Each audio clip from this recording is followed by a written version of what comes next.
Hello, hello, hello, hello, hello. Hi. Hi, everyone. How is everyone? It's Tuesday again. It's flying round, isn't it? It's flying round. Um, did something slightly different this week with my new microphone. Fingers crossed I don't sound like a Dalek. Let me know in the comments because, technical difficulty Tuesdays. Always going to happen at some point, isn't it? Something's going to go wrong every week. Hi, Claire. Hi, Dartsman. Hi, Alan. How is everyone? Is everyone good? Please say you're good. Let me know. Hi, Sean. Hey, Mark. How you doing, girl? So everyone's well? Yes, it's Tuesday. Sounds good for the first time in a long time. The sound has worked. Oh my god. Yes, exciting times. Thanks, Gladys. After all these years, you've got to learn something, haven't you, really? So yes, we've got two very special guests this week. We have got Faux King Dik and we've got Frida Sapphic joining us in just a moment. The new mic, yes. I thought I'd swap things up just a little bit and try to be a little bit more technical, and hopefully it works. Thanks, everyone. Yeah, I'm doing well, thank you, Sean. I'm doing very well. Yeah, give me some hearts, give me some shares, give me some hashtags, Tuesdays if you can. It would be greatly appreciated. I'm very excited to be getting everything back to normal. We've got a date and everything now. It's going to be so good. It's going to be so good. But like I said, we have got some very special guests this week. So please welcome our first one. It's the gorgeous Frida Sapphic. Hi, girl. Hiya. How you doing? I'm amazing, thank you. How are you? I'm really good. I'm really, really good. I'm very excited about this week because it's the first time that we've actually really got to chat since you went to Drag Idol. Woohoo! Oh yeah. All the way through it, I was working and you were working, and we never really got a chance to kind of have a conflab about it. Well, so, we saw each other after the semi-final, and that was it. Very briefly, yeah. Yeah. It's been one hell of a journey for you, hasn't it? It's been a very long year. Oh yes. But you haven't stopped though, have you? It's been a constant year for you. Well, here's the thing. I remember saying to Tesco, I remember saying to Tesco, like, oh, I was round hers the day, literally the moment it got announced that the bars were shutting. I was round hers and we were discussing, we were like, because Drag Idol's not going to come back for God knows how long, we didn't realise it was going to be 7 months. Yeah. We need to do something. We need to keep ourselves relevant because people are going to forget about us. I think that's one of the joys that you guys have had this year, is that it's been very consistent. It's been continuous throughout. Like the finalists, the semi-finalists, even some of the like middle of the range queens have kept going with the online presence, which is great. I honestly, I really love this year of Drag Idol. I really do. It's been a very, very unique year. As cursed and controversial as it is, it's been brilliant. Everyone's been amazing. That's one of the joys that it has been to watch, because it has been very much kind of a group dynamic for all of you. Yes. Yeah. Definitely. We've got Dik here. Dik's here. Hello.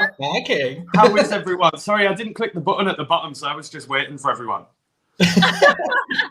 No, everyone's well, I think. Everyone's well. Oh, you look lovely. Oh. You look right good. This old thing. It's literally my face. Your hair's incredible, by the way. You are? Penny. Oh, me? Penny's hair has been incredible. Not used to compliments. No, thank you very much. It's been a lovely little adventure that I've been on with the hair. It's been a very steep learning curve for me to go from one wig to some hair, to hair, basically. You've had some very good wigs. You've had some nice wigs. Who? Me in the past. Not you, Frida. I've had like 3 different ones. You've had that Bowie one. I still want that Bowie one. No, like elaborate one. That one's kindly been donated to our Acrid. Our Acrid has that one now because she wants to dye it black, obviously, because Acrid. Obviously, Tess has stolen it for now, though. It is in Tess's house at the minute, quarantined. Nixie did this hair, by the way. It's camp, dear. It's high camp. You Like, really Gladys nice. was asked, but yeah, this is Mixie. Very Peggy Bundy inspired. I love it. I love it. You can't go wrong with a bit like Peggy Bundy every now and again. Exactly. Not Ted Bundy. Peggy Bundy. Who's Peggy Bundy? Should I know who Peggy Bundy is? Married with Children. Yeah. Never seen No? it. Nah. Have you seen, is it 7 Basic Rules? No. Nah, not seen that either. No. No, anyway. She was in that. Does the voice for Leela in Futurama. It's her. Oh, I know her. She was in... Katie Sagal. What was that? Katie Sagal. Oh, is that her? Was she in Kings of Queens or some shit like that? Yes, she was in that, yes. Yeah, okay. I know who that is. Right, any questions, guys, in the comments? Let me know. Tess has missed Dick. I've missed Tess. I really have missed Tess. I've missed her being an absolute fucking tip around a bar. It's what she's good at. It is what she's good at. 8 simple rules. Thank you, Anna. Thank you very much for that. It was 8 simple rules for dating my teenage daughter. Who's that? Anna? I can't see the comment. There should be a little button at the top somewhere that says comments or chat. I know it's good fancy, Dick. Gladys says, Penny, you're on with the youth tonight. I tried to be relevant. I tried to keep it young and fresh. I've got to say, in a couple of weeks' time, I've got a very, very different Tuesday plan. So that's going to be a moment, but keep your eyes peeled for that one. Oh, who's on? Tell us. Coming up in a few weeks' time, we've got Tony the Doll and Porn coming on, which is the time of Valentine. So it's all the Insta Queens, the pretty little Insta Queens coming on. That'll be fun. That's going to be a conversation. You'll have a lot to talk about. Well, I'll have a lot to say. What else have we got going on in the comments? Claire has said, Frida's giving me B-52 vibes. Yes. Good. Love Shack. We've got Danny Zalonko saying, no, you're wrong. I don't know who to. Probably me. Wrong. We'll go with that. So yeah, should we start with Drag Idol? Because we haven't got a drag race to talk about this week, have we? Yeah. Have we? What happened? I can't remember. Drag Race UK. Oh, Drag Race UK. It was the alternative fabrics. Shit, yeah, it was. Yes. That was a horror's look was the best look that there's ever been on a design challenge. Absolutely. It was it was fucking unreal. Yes. You know, whenever I watch Drag Race and I have so many things to say, I always sit there and think, God, I wish I had a review show like Plastic does. Yeah. Because it's so good. I need to get out. The joy is that everyone does have their opinions on Drag Race. Like, everyone has an opinion on it. If you watch it, you've got an opinion, whether you want to or not. And it's just such a good thing to talk about at the minute because there's not a lot else. But also, this season of Drag Race is just brilliant. It's just... Do you think it has been really good? Do you think it's stronger than Series 1, or do you think they're very, very different entities?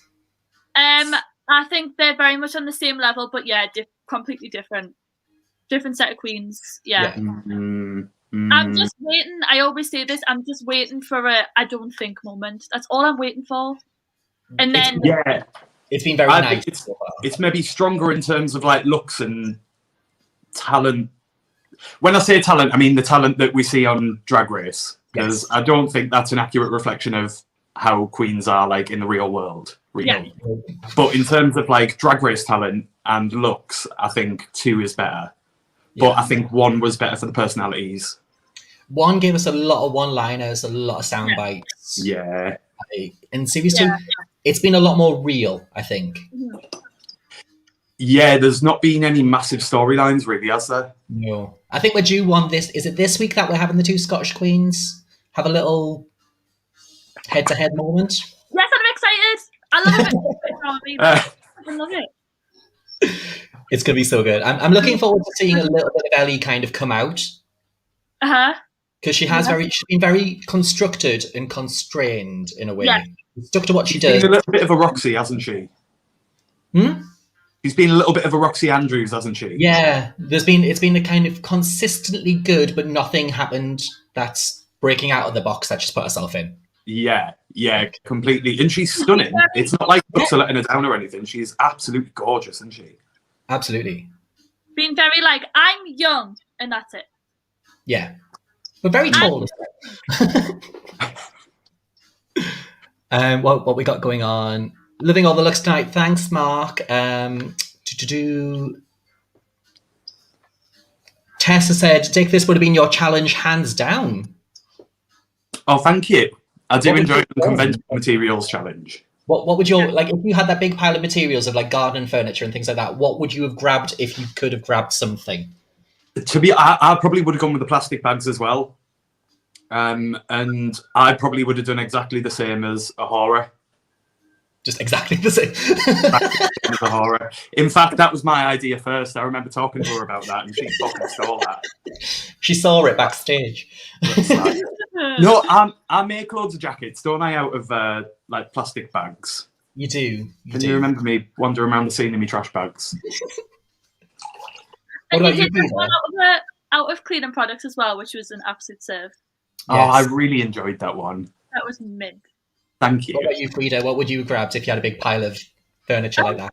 I'd struggle. I struggle with like putting fabric together, never mind anything. I mean, flipping hell. I think bags is an easy way to go. Like IKEA bags, that's easy. Because it's already some kind of a material, it's there. Yeah. Yeah, I'd probably go for that. I'm boring, sorry. And you know, if you choose the IKEA bags, one of the judges is going to go, I know that material, and that's really hard to work with. Yeah. We always say that's all you've got to do is grab something that they're going to recognise as something that it isn't anymore. Yeah. And not just make a jacket like something. Was she the one that just pulled apart an old jacket and tried to put it back together as a different fabric? No, she used it as a pattern. Yeah. Which is a really good idea, but it was still fucking boring, the thing that she made. It was lovely, but it was boring, wasn't it? But it wasn't H&M, so it's fine. It's like H&M's just had a real moment. Like they must be going, like if they were open, do you think the gays would have kind of ran in and bought stuff, or do you think they would have just been like, oh no, we can't? I think British gays would have purposely gone in and bought about 25 H&M bags and made a dress out of an H&M bag. Yes.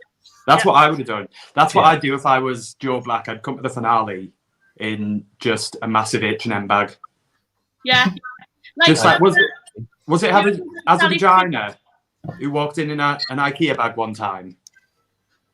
What? Or a little bag on Drag Idol? I remember a little bag. I can't remember who it was. Has a vagina, wasn't it? Because she was the only one short enough to fit in one. I am pouring myself a little sambuca as we talk. Well, I've got gin and lemonade. Oh, good girl, good girl. Champagne. Champagne. You remember when Sally Trademark did a Primark bag dress? That was really fit. That was so fit. Sally Trademark's been going from strength to strength on Instagram as well. She's I love her now. Like the zebra print thing that she did the other day, amazing, absolutely fantastic. Apparently H&M sent Joe Black a thank you card and a cake and shit. Yeah, they did. Oh, I did see that. They did. It was Valentine's Day. They sent him a lovely giant cookie. That's cute. I like that. Yeah.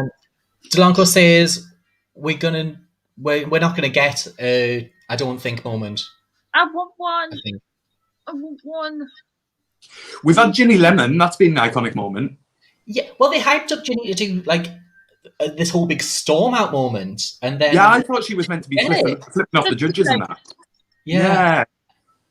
It's been a weird one because they've kind of overhyped everything, and then they have a little bit. I feel like it's been underdelivered, but I'm still enjoying it in its own little way. Yeah. Who's your winner? Bimini. I think Bimini or Lawrence. I'd be happy with either of those two. I think with Bimini, I'm a little bit bitter because I think Joe Black should have stayed. But if she wins, it kind of proves that RuPaul was right in sending her home. I love Joe Black. I think they're amazing at what they do. But I don't think that's the platform for Joe. I think we would have just had another Ginny. Yeah. Oh, do you reckon? I think so. Because I think Joe would have probably struggled with the challenges that we've had since. Maybe I don't know enough about Joe Black. Maybe. I just really find him attractive out of drag. I really do. I mean, it's a fair observation. What was the second challenge on Drag Race? Do you remember? I can't even Was remember. it episode 2? Yeah.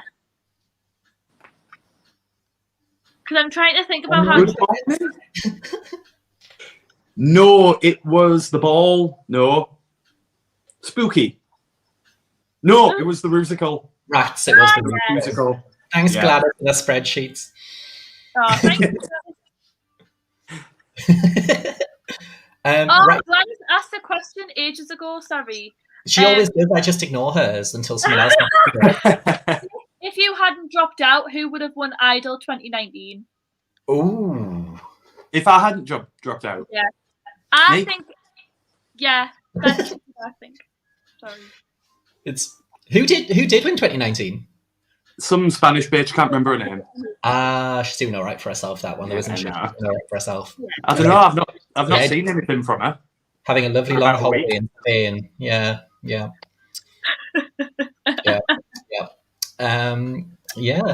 This is all pre-recorded, by the way. It's one of us three that's actually on it.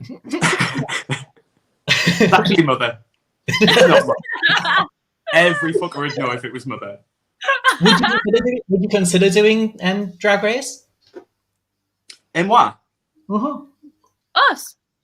I always said that Dick should go on as a queen and then by the end of it be a king.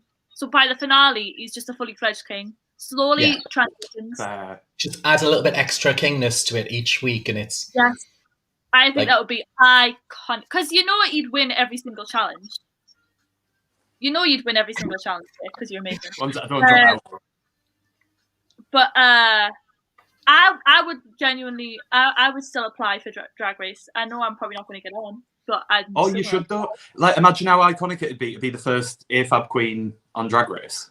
Well, you don't actually already have the first AFAB queen. We don't know. It's rumored. Rumors on season 12. Yes. Oh. Listen, I know spoilers. I'm not going to say anything. Harry Muff. Fabulous. That'd be fun. I want to be the first king on it. I think it's about time that we have a little shake up with it, because even with Idol itself took us about 10 years with Idol to kind of have some AFAB queens actually perform as queens rather than us trying to go, you should be a drag king. And because I remember it was me, Penny and Rory as the panel and Ophelia hosting, and we learned a lot that year from people like Venus, from people like Pagan, who came on and were like, no, we're queens. Mm-hmm. This is it. Well, it's only me and his Ava that's made it to the final. Yeah. Oh, is it? That's fun. Yeah. That's fun. And that's a massive fuck you to Ivy, isn't it? It's one of our competitions. So Frida, if you weren't in the final, who do you think would be the final 3? Do you think it was the right finalists? I won't say who you want to win because that's mean, but who do you think would be who were your final 3 when you started? My final 3 were me, Claudia, Tess, and Mixie. No, it wasn't. Shit, sorry. Oh, who's getting relegated then? Sorry, Tesco, but it was me, Rex, Mixie, and Claudia. Okay. It was me, Tesco. That's a good lineup. That is a good lineup. Yeah. Love you, Tesco. Question that we don't ask very often. If you could pick your dream drag idol judging panel, who would be on it? That's very good. Anamorphic, Gladys. That's it. Just the 2. The arcade. Thanks. Throwing it back to you. Cool. What about you, Dick? Me, I'd have me, and then Ophelia can still host. Yeah. I think Ophelia's like the perfect host for it anyway. She can't be there with it. Drag Idol can't exist without Ophelia, can it? Yeah. It's have to change its name. It's honestly, it's one like Ophelia's like a proper institution of the Northeast drag scene. Yeah. Absolutely. Like, everyone knows Ophelia. Everyone loves Ophelia. You know what? I was watching some Danny LaRue performances earlier on. And I was just like, this is so fucking Ophelia. Yeah. Like, she is such a Danny LaRue of the Northeast, isn't she? But that's the kind of queen that was around when Ophelia was getting inspired. Like, yeah, completely. When it was more sort of old style cabaret. You get to see where people have had their inspiration and pulled themselves through it and kind of went, I'll pick up this little bit and that little bit. Yeah. So who are your inspirations on that note? Mine. Oh, go on, Frida, you go first. Oh. My inspirations in drag or like drag queens or people? Drag in general, or LGBTQ icons, or whoever's inspired you to become the Frida that you are today? Well, I love my favorite drag queens on the scene. 110% are Anamorphic and Gladys. That's it. No, I love everyone, but those two are my like top two favorite people. The people that kind of, they're both high cam. They're both incredible at what they do. People that I kind of not aspire to be, because I try and be my own person, but like people that I really do look up to in a sense. Yeah, in terms of performance, they are like untouchable, aren't they? Yes, 100%. Yeah. And then in terms of like people, like normal people, celebrity people, I always grew up with people like Dolly Parton and Queen and Elton John, and like people who were very much known for like wigs and big costumes and like just drag, like drag. Their performance was also costume based as well. Does that make sense? Yeah. Yeah. And so, yeah, a lot of like, them. You can tell, to be fair, because you are very like vintage, aren't you? Yes. Yeah. We say it all the time, and you never used to recognise that. You used to be like, "No, I'm not. I just wear what I want." You are, to put it in modern day terms, the One Division of drag. You go through the decades so well. Are you watching One Division? Of course I am. It's fucking incredible, isn't it? So good. Oh. I'm so sexually attracted to Vision. What colour do you reckon his penis is? Do you reckon it's red, or do you reckon it's got like silver sort of appliques, if you will? I think it looks exactly like his head, where it's red and silver with a little infinity stone on the top. Yeah, like a little silver helmet over his helmet. Yeah. So yes, get your comments in. Let us know what you think Vision's penis looks like. We'll go with it. What we got going on? First time episode, Erin, she dragged me to see Gladys and Anna, and that's all I remember. That's from Michael March. There we go. So Michael. I miss Michael. Where am I at? First time I met Frida, she said my makeup looked gold. Oh, that sounds like a compliment. This is our Tess. She told me I should wear a lash and left the ladies. Tess orange, but Tess hasn't worn a lash since. Well, she has that odd pair that she's got, but she leaves them on the plate every now and again. Still got the pound shop label on. Michael March says, I miss you too, Dick. Everyone's missed Dick tonight. It's been a hard lockdown. He's gone away on a cruise and he's just come back, so everyone's rightfully so missing him. What are you planning for when we do get back? Because obviously the bars have got like open dates for now, provisional ones. What are you planning to get into once we get back? Go to the yard. I'm very excited for the yard line. I want to go to the yard. Are you going to keep up your online presence as well? Me? Yeah. Are you going to keep up doing the Dragapedia and everything else that you've been up to? Definitely Dragapedia. But I don't know about the online shows, because I think once everything gets in real life, things become real life again. People start to maybe lose interest in it. I don't know. Do you not think you could have live shows in a bar and just live stream it? I've always said that. Yeah, that'd be really good. Because I think the good thing about the live shows has been that there's no like age restrictions on them. So all the baby queens, all the young gays who want to see these drag performers are able to just from like the bed, and then they don't need to sneak into the yard or whatever. I think that's really good. Yeah, I'm very excited for it. I definitely want to do that. I think. Do you think there's going to be like a resurgence of cabaret as well on the scene because people have been gagging for it? Like I hope so. Yeah, I really hope so. Do you think we'll do some new nights? Do you think that's a thing? Well, who knows? I might be working on something. Oh, she's in there and she's just like, I'm just going to leave this here. Yes, I do. Yes, I do. You know what? As well, you said I think it was on the plastic episode. I don't know if it was last week or the week before. I think it was last week. Where you were talking about will the scene be different when you come back? Sorry, I'm still listening. By the way. Okay, peace. And I think it was Pebble that said that it's not going to be different, but I think it will be different from when we left it, but it won't be different, but it won't seem like it's different. Does that make sense? Yeah. It's like it's going to be the familiar aspects of it, but I feel like everything's going to be a little bit different. Everyone's going to have stepped up their game, and everyone's going to want to, like, I don't know, like work more and perform more. I feel like I feel like from the people the performers I've spoken to, they all really want to get back into it, like so much now.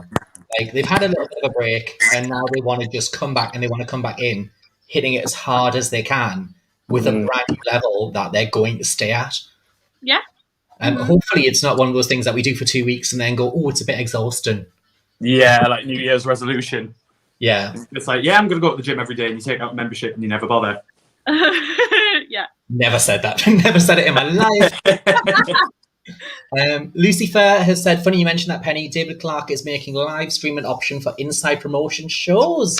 Oh, that's cool. That's really cool. Yes. Lucy Fair is another one that is just brilliant. Just brilliant. Incredible. I've got a new love for a lot of queens that I didn't get to see very often before. Like, just a lot of performers in general. I've seen people that I haven't had a chance to go and see because we've been locked down. I'm seeing creations that I never would have seen because I would have been either at work in the bar or it's just a whole different city. And I'm seeing the different sides of people, and it's been so like enjoyable to watch. Yeah. What's been your favourite lockdown performance, Penny? My favourite one in lockdown, I'm going to be a little bit biased. I'm going to say it was the Yards Christmas one. Because it was the bits I wasn't there for the recording of, like the nativity scene and the All I Want for Christmas Is You video. They were some of my highlights, and obviously we had like all the staff making little things as well, including Daniel's very emotional Happy New Year. He looked like he was going to cry, bless him, but it was like I really enjoyed the Yards one. But I've seen like bits and pieces from everything else, and because I went back and I watched the night at the movies that Frida and Ivy did. Theatre. Yeah, it's the theatre one. I knew it was something like that, and I thoroughly enjoyed that. It was so good to like sit back and watch it and just be like, this is the cabaret that I'm missing out on. What about you? Yeah. Funny to say, me and Ivy and Dick are gonna, and a whole other host of people are gonna be coming out with a new show very, very soon, in about a month. Mother Tucker mentioned the Yard Lot because it's the Yard Lot that we're watching, isn't it? Pebble. Oh yeah, Mother Tucker. It's not just the Yard Lot, I promise. We've got Jasmine Dick here. Jasmine Dick. Oh my God. Jasmine Dick is the person I miss most in the world. And my granddad's dead. She says, hi, Huns. How you all doing? Love you, Jasmine. I'm doing great. Love you, Jasmine. Can't wait to see you walking back from the sauna with Ellie from all again.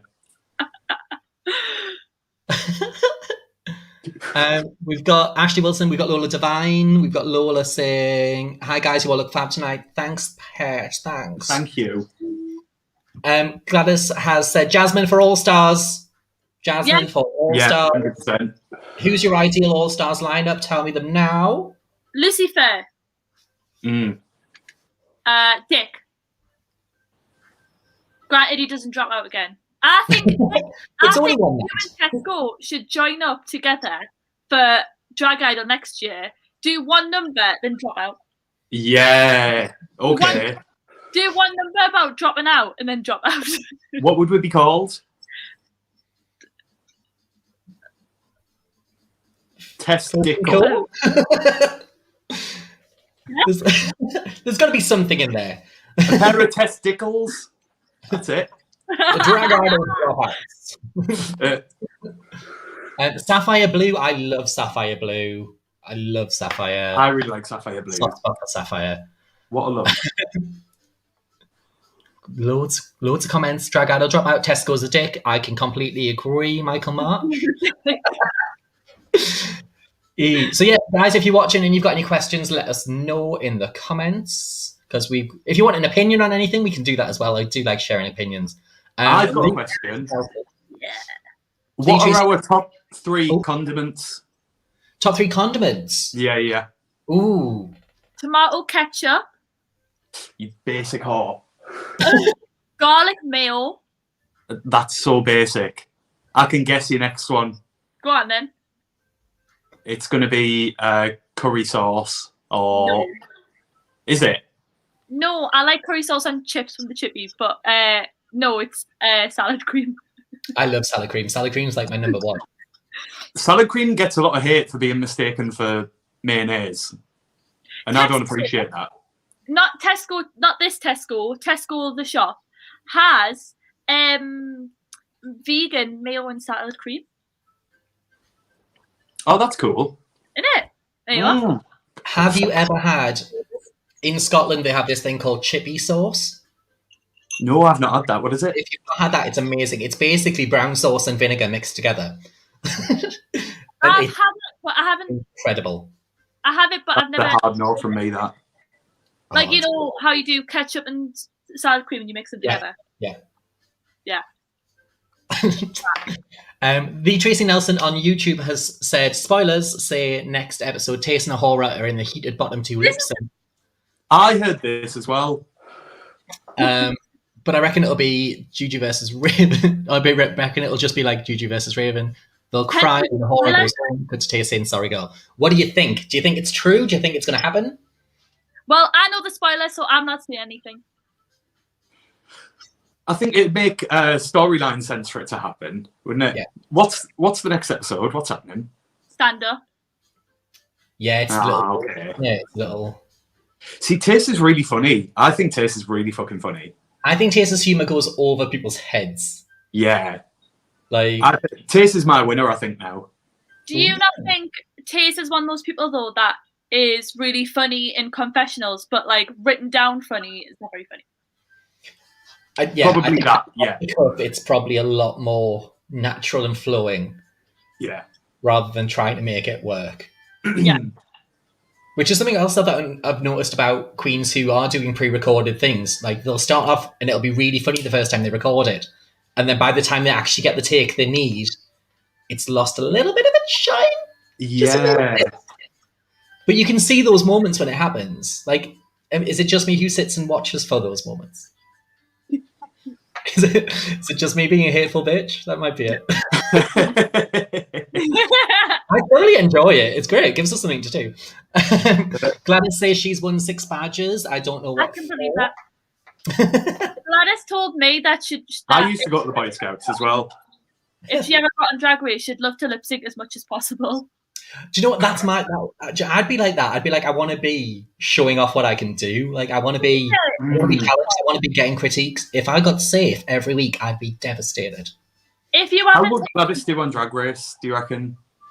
I think she'd do really well, because I think she'd be one of the talking heads. I think she'd be one of the voices to narrate the series. Yeah, she'd be like the bagger, wouldn't she? Yeah. That they pull out every time they need to cheer everyone up a bit. When everyone's talking about, oh, my mum didn't like me and my dad chucked me out, they'll whack a Gladys confessional in there. Yeah.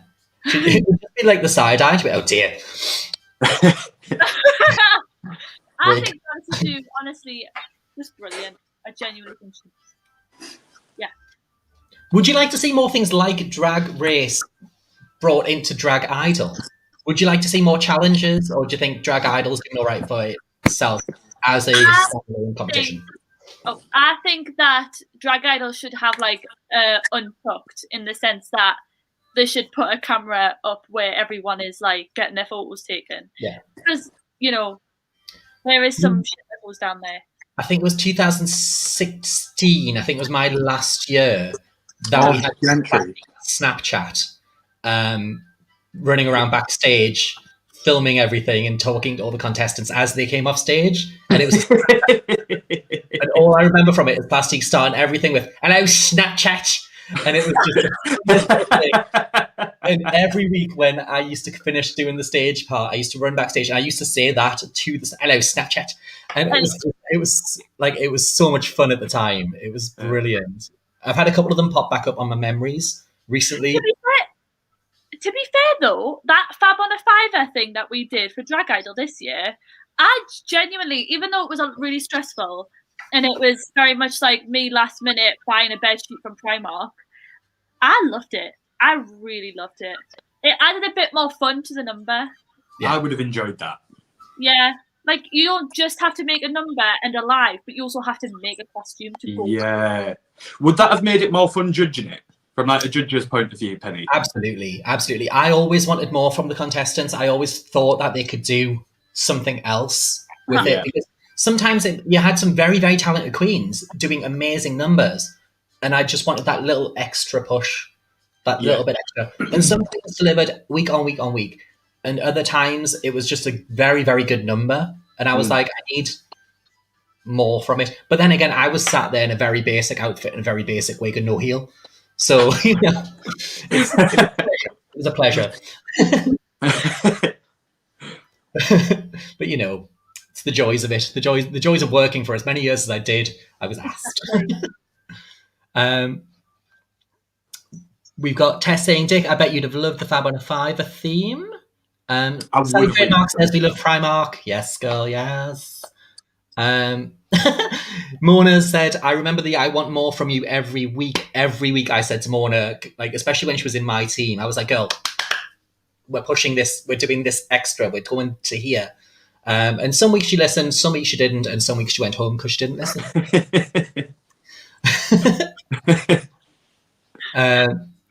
Yeah, honestly, like Idol was one of my favorite times for it because it was just so much fun watching the new talent. I miss Idol, I really do. I keep saying, because this time last year I was doing Idol, and so like I keep seeing memories pop up my Instagram, and I'm like, oh.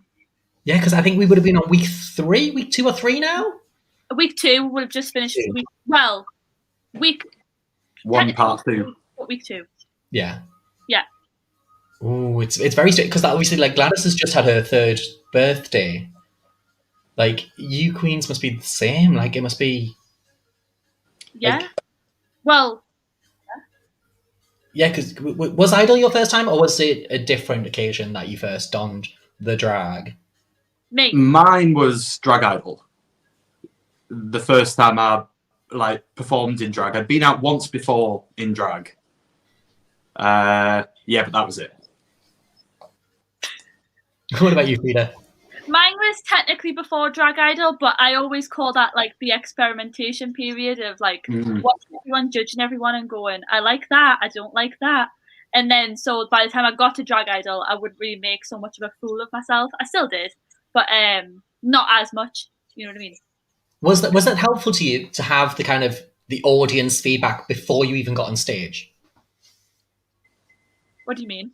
Like with if people, when you were out beforehand, kind of coming up and saying, "Oh, I love this," like all the confidence boosts that they gave you, was that helped before you started in Idol, or do you think you never got any?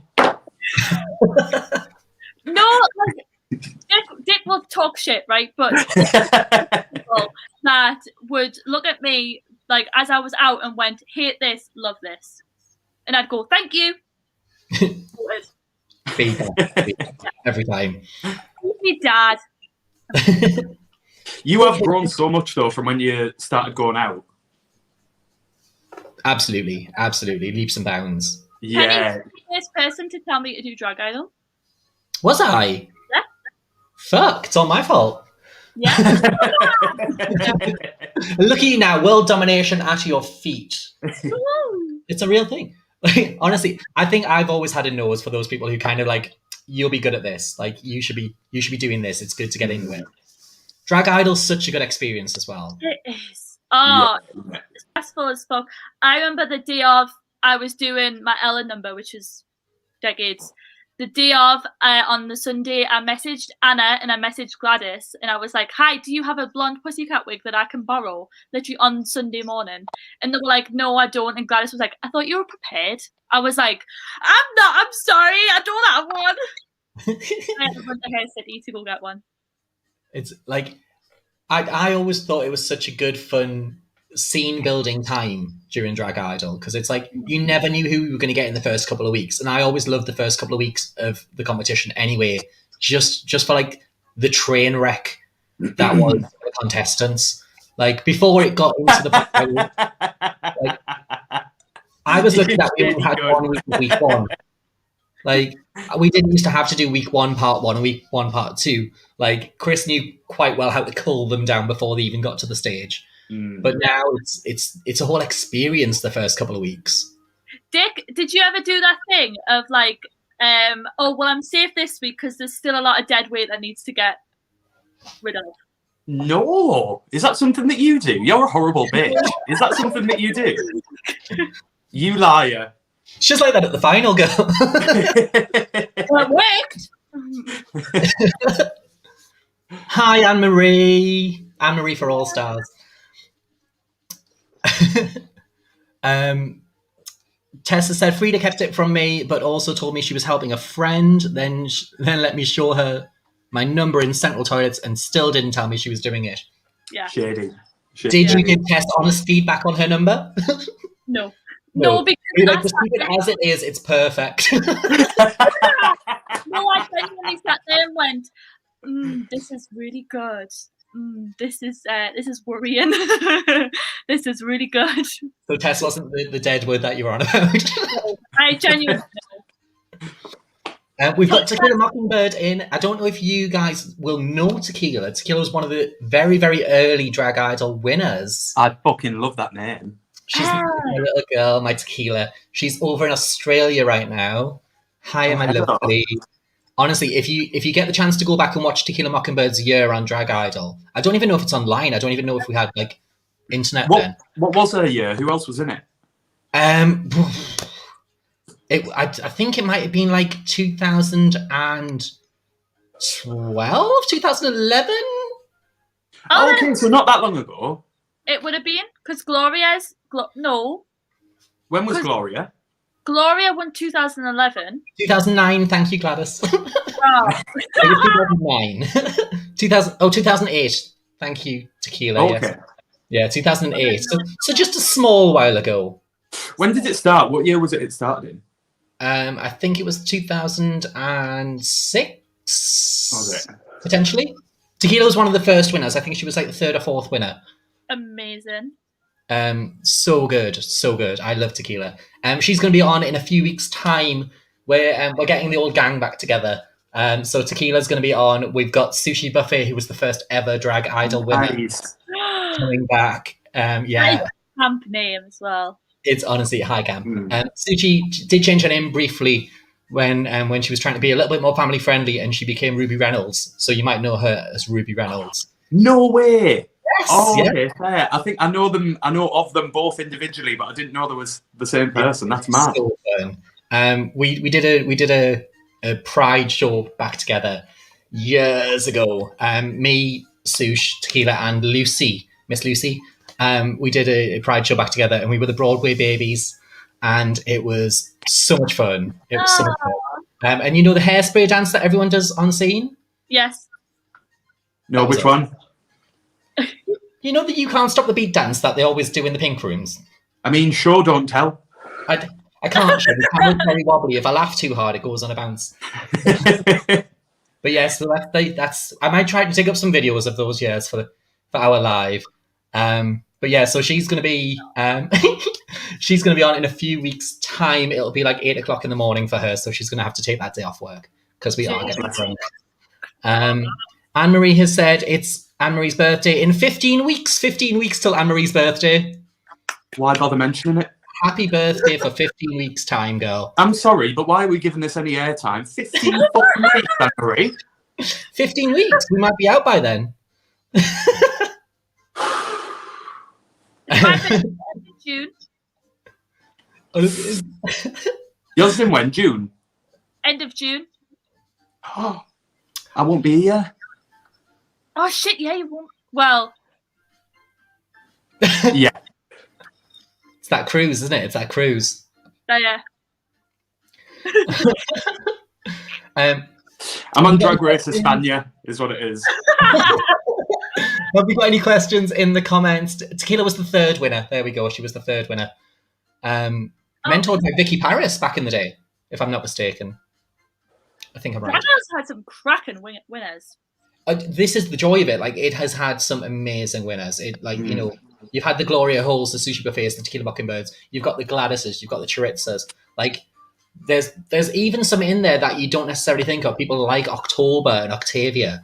Like, they might not come to mind straight away, but they definitely won it on their merits. It was always such a close race. Every final is like the night that everyone kind of goes, oh, I don't actually know who's got it. Yeah. You know what? That I think I don't know who's going to win my. I really don't. It's the joy of the final is it could go any way because the judges genuinely judge it on what they see, or they did back when I was there. It was always, they've done all of this good stuff, but this is their night. Fair. Like, this is the night that it's for. You can come on leaps and bounds, but if you fuck up in the final, you're not going to win it. Like, Heather had a rough final. Heather Fetish had a really rough final. And was that the controversial one? That was the controversial one. She was doing so well. She was like the favourite to win, and then she did a very controversial number which just didn't land. And it Miss Rory told me about that. Where I was asking her how controversial I could be for Disney Week because I was going to do Finding Nemo, but as Jerry McCann. And she told me that I could go for it, but I probably wouldn't because of this final thing. It was a moment. It was as someone who was sat on stage watching it unfold. You know when you're on a roller coaster and your stomach drops. It was that feeling. Yeah. I was like, oh, I don't quite know what to say. Iconic though. Oh yeah, oh absolutely. And she's gone on to do amazing work since as well. She's still working. She hasn't stopped. And October, the winner, is retired as many times as me, and it it's one of those things where being the winner is only worth what you put into it. Yeah. Yeah, completely. Because look at Teresa, what Teresa's done with The Crown, and it's fucking mad, isn't it? To think that was her first drag performance, the first time that she was on the Drag Idol stage. Yeah.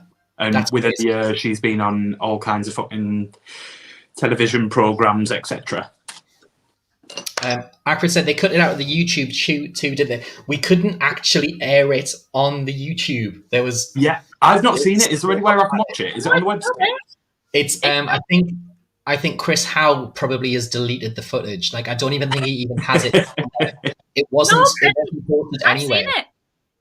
The whole performance.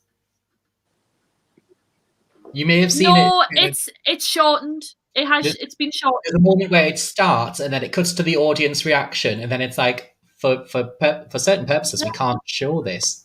It was a moment. Yeah. It was one of the very few moments where me and Rory actively agreed that was weird. We both thought it was like, ooh, uncomfortable, brilliantly uncomfortable. Like, I think it's probably one of the most iconic moments that we've had during Drag Idol. Fair. Is that moment. So she's done well with it. She has done very well with it. Talking about you being on the judging panel, now that you're not on the judging panel anymore, is there any stories that you can tell us? Not really, because we all kind of got along.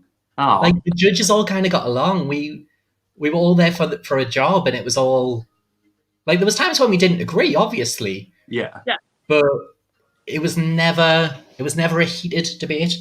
I think the one time that we did disagree was the Heather October final, actually. And I did make sure that Ophelia said this was not unanimous. Oh, okay. Yeah. I remember that. Okay. Yeah, I think it's the one time that we've had a not unanimous winner during the competition. Wait, so who did it come down to then? Was it literally just Ophelia that called the shots? No. It was very much like a group effort because there was me, Penny, Betty Legs Diamond, Rory, and Ophelia, and Chris. So there was 6 of us. Yeah. Because we couldn't decide as the 5, so Chris kind of came over and shared his opinion. Yeah. And it was still so close for everyone. But it was because it was between those two. It was Heather, October, and Delonco. It was the Frozen year. Oh, yes. Was this the Whitney Houston performance? Yes, it was. Okay, with the bathtub and the ghost. In a fucking bathtub on stage. I just remember Delonco turning around and being like, I'm bringing a bath. Is this a real thing? And she did. She brought a bath. Yeah, Chris got a vote rather than just getting a broom. Joe Allen is asking, is this the pig heart person? Yes, this was the pig heart person. It was Heather. She had some moments, mind, during Drag Idol. She ate a pig's heart. She set herself on fire. She did a massively controversial number, and she still didn't win. You know what? The pig heart number. What was it? It was "See Her, I'm Alive," wasn't it? No, it was the Evil Witch Disney Week moment. She had a pig's heart in a box. Oh, who was the one who did "See Her, I'm Alive" and she was in this white gown as like Bride Frankenstein, I think? I think that was the year after. And she pulled her heart out. And I think, was it Unalesca Angels? I think it might have been Unalesca Angels. And she ate it on stage and she gave herself food poisoning by doing that, if I'm not mistaken. Because she hadn't cooked the heart or anything like that. It was just a raw heart. Everyone knows if you're going to eat it, you've got to cook it first. Well, I had the shits for about a week after I licked that liver. Whose liver was it? I'd not met the pig. And we've got Gladys says it was Mary Jane Holland. Thanks, Gladys. Yes. Like, okay. The Oracle. Like Plastic used to call herself the Oracle of Drag Idol, and like Gladys has picked up that crown. The orifice of Drag Idol. 7 years later. It's just informed me in my ear, aka right there, that if you eat a pig's heart, a raw pig's heart, lamb heart. She ate lamb heart for Vamp, and she's fine. Lamb is lamb not a very strange meat? Is that not one of the ones that you've got to make sure it's cooked? Oh no, that's pork. That is pork. Yeah. Pork. Oh, she's fine then. What's Tess said? Tess has got to have an input. That liver you had, Dix. Plop stole it for tea and hid it behind the Pink Room Bandit and forgot about it. And Pink Room started to smell for weeks. Oh my holy fuck! Yeah, that's so true. This wasn't Drag Idol. I did it for SNL, I think, and I was absolutely mortal when I was doing it. So I pulled it out, and instead of licking it, I just chucked it at someone in the audience. And then finished the number, and everyone had like disbanded for a cigarette and that, and it was still there in the middle. And I was like, "Oh, I'll get bollocked if I don't pick it up." So I picked it up and I wrapped it in my chef whites, and I was just going to chuck it in the bin. And Plop came over, and she Plop came over, and she was like, "Hey, love, you don't fancy wrapping that up and saving it for me, do you?" And I was like, "What the fuck for?" And she was like, "I'll have it for me supper."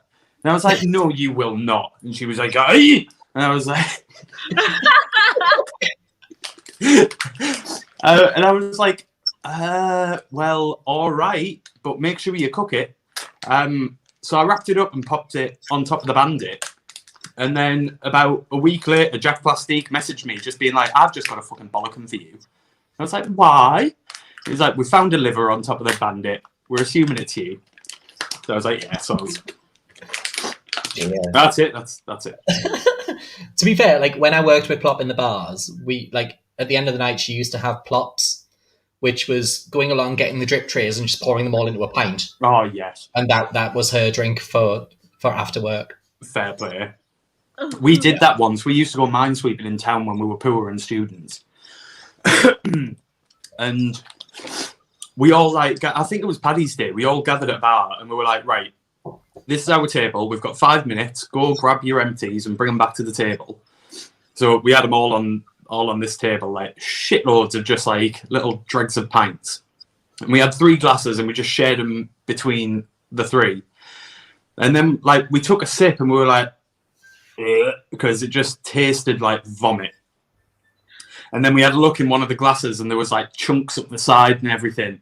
So someone had just vomited into a glass, and one of the stupid cunts, it wasn't me, I picked my drinks decently, but one of the other stupid cunts had picked a glass full of vomit and just shared it between the 3 drinks. But it was we'd already swept the bar of all of their empties, so this was all we're going to get. So we just drank it anyway. Truth be told. Like that reminds me of Trav in Vampers Tips. Just in general. During Vampers Tips, they had an eating challenge in the first year of it. The chicken nugget. Trav and I think it was Crystal sat opposite each other having an eating challenge. Crystal threw up into it or something like that. And Trav kind of picked it up and ate it eventually, not realizing that it had been pre-digested. I think it was like chicken nuggets. I think for some reason they were eating chicken nuggets. They were doing like raw fish and like proper like insects and things like that. It was. I thought that. I don't know why I'm thinking it's a chicken nugget. but like, yeah, I think she just dipped it into the vomit. Yeah, dipped it in and had a little mouthful of it, and that was the moment she went. And then Pebble swooped in a couple of weeks later and took the crown. Didn't win it, she just took it. I love about like we've got Acrid there, slightly devastated, and she's a kind of gothy ghoul, and she's like, no, not that. She has lost loads of weight. She looks fucking mint. She looks really good. We've been out for a few health walks because that's my bubble, and now there was one time we got into an argument, me and Acrid, not with each other, with someone else, and they referred to Acrid as my fat sidekick. So now Acrid has given me the name of the fat sidekick. So that's thanks, Acrid. Love you. Keep up the great weight journey. Should be outside the yard giving out flyers in near time. So we've had no questions yet. We're not really getting any questions coming in. It's very strange because normally we've got lots of questions. Have you guys got any questions? Me? Yeah, I'll ask a question. Go on then, why not? Who do you think is going to be on Drag Race Season 3?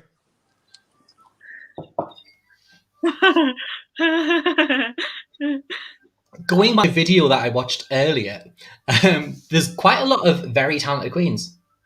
A lot of looking queens. There's a lot of talented queens, a lot of look queens. Yeah. I haven't really spotted any comedy queens in there. There isn't really any kind of like local drag, regional, as we would put it, queens. There's no one that's really funny or very good in that. She makes it the final once. You know? Frida is one of the shadiest pricks on the scene. I wouldn't know.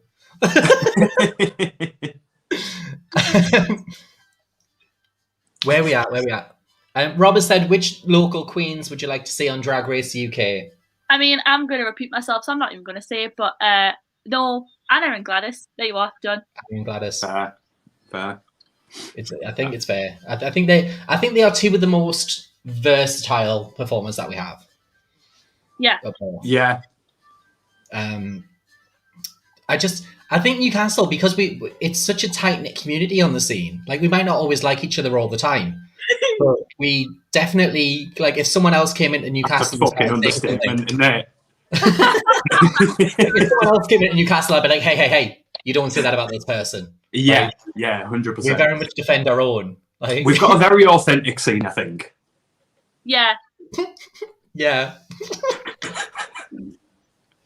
Absolutely. I'm going to have a sambuca. Very diverse. Very diverse. Yeah. Are you drinking, Frida?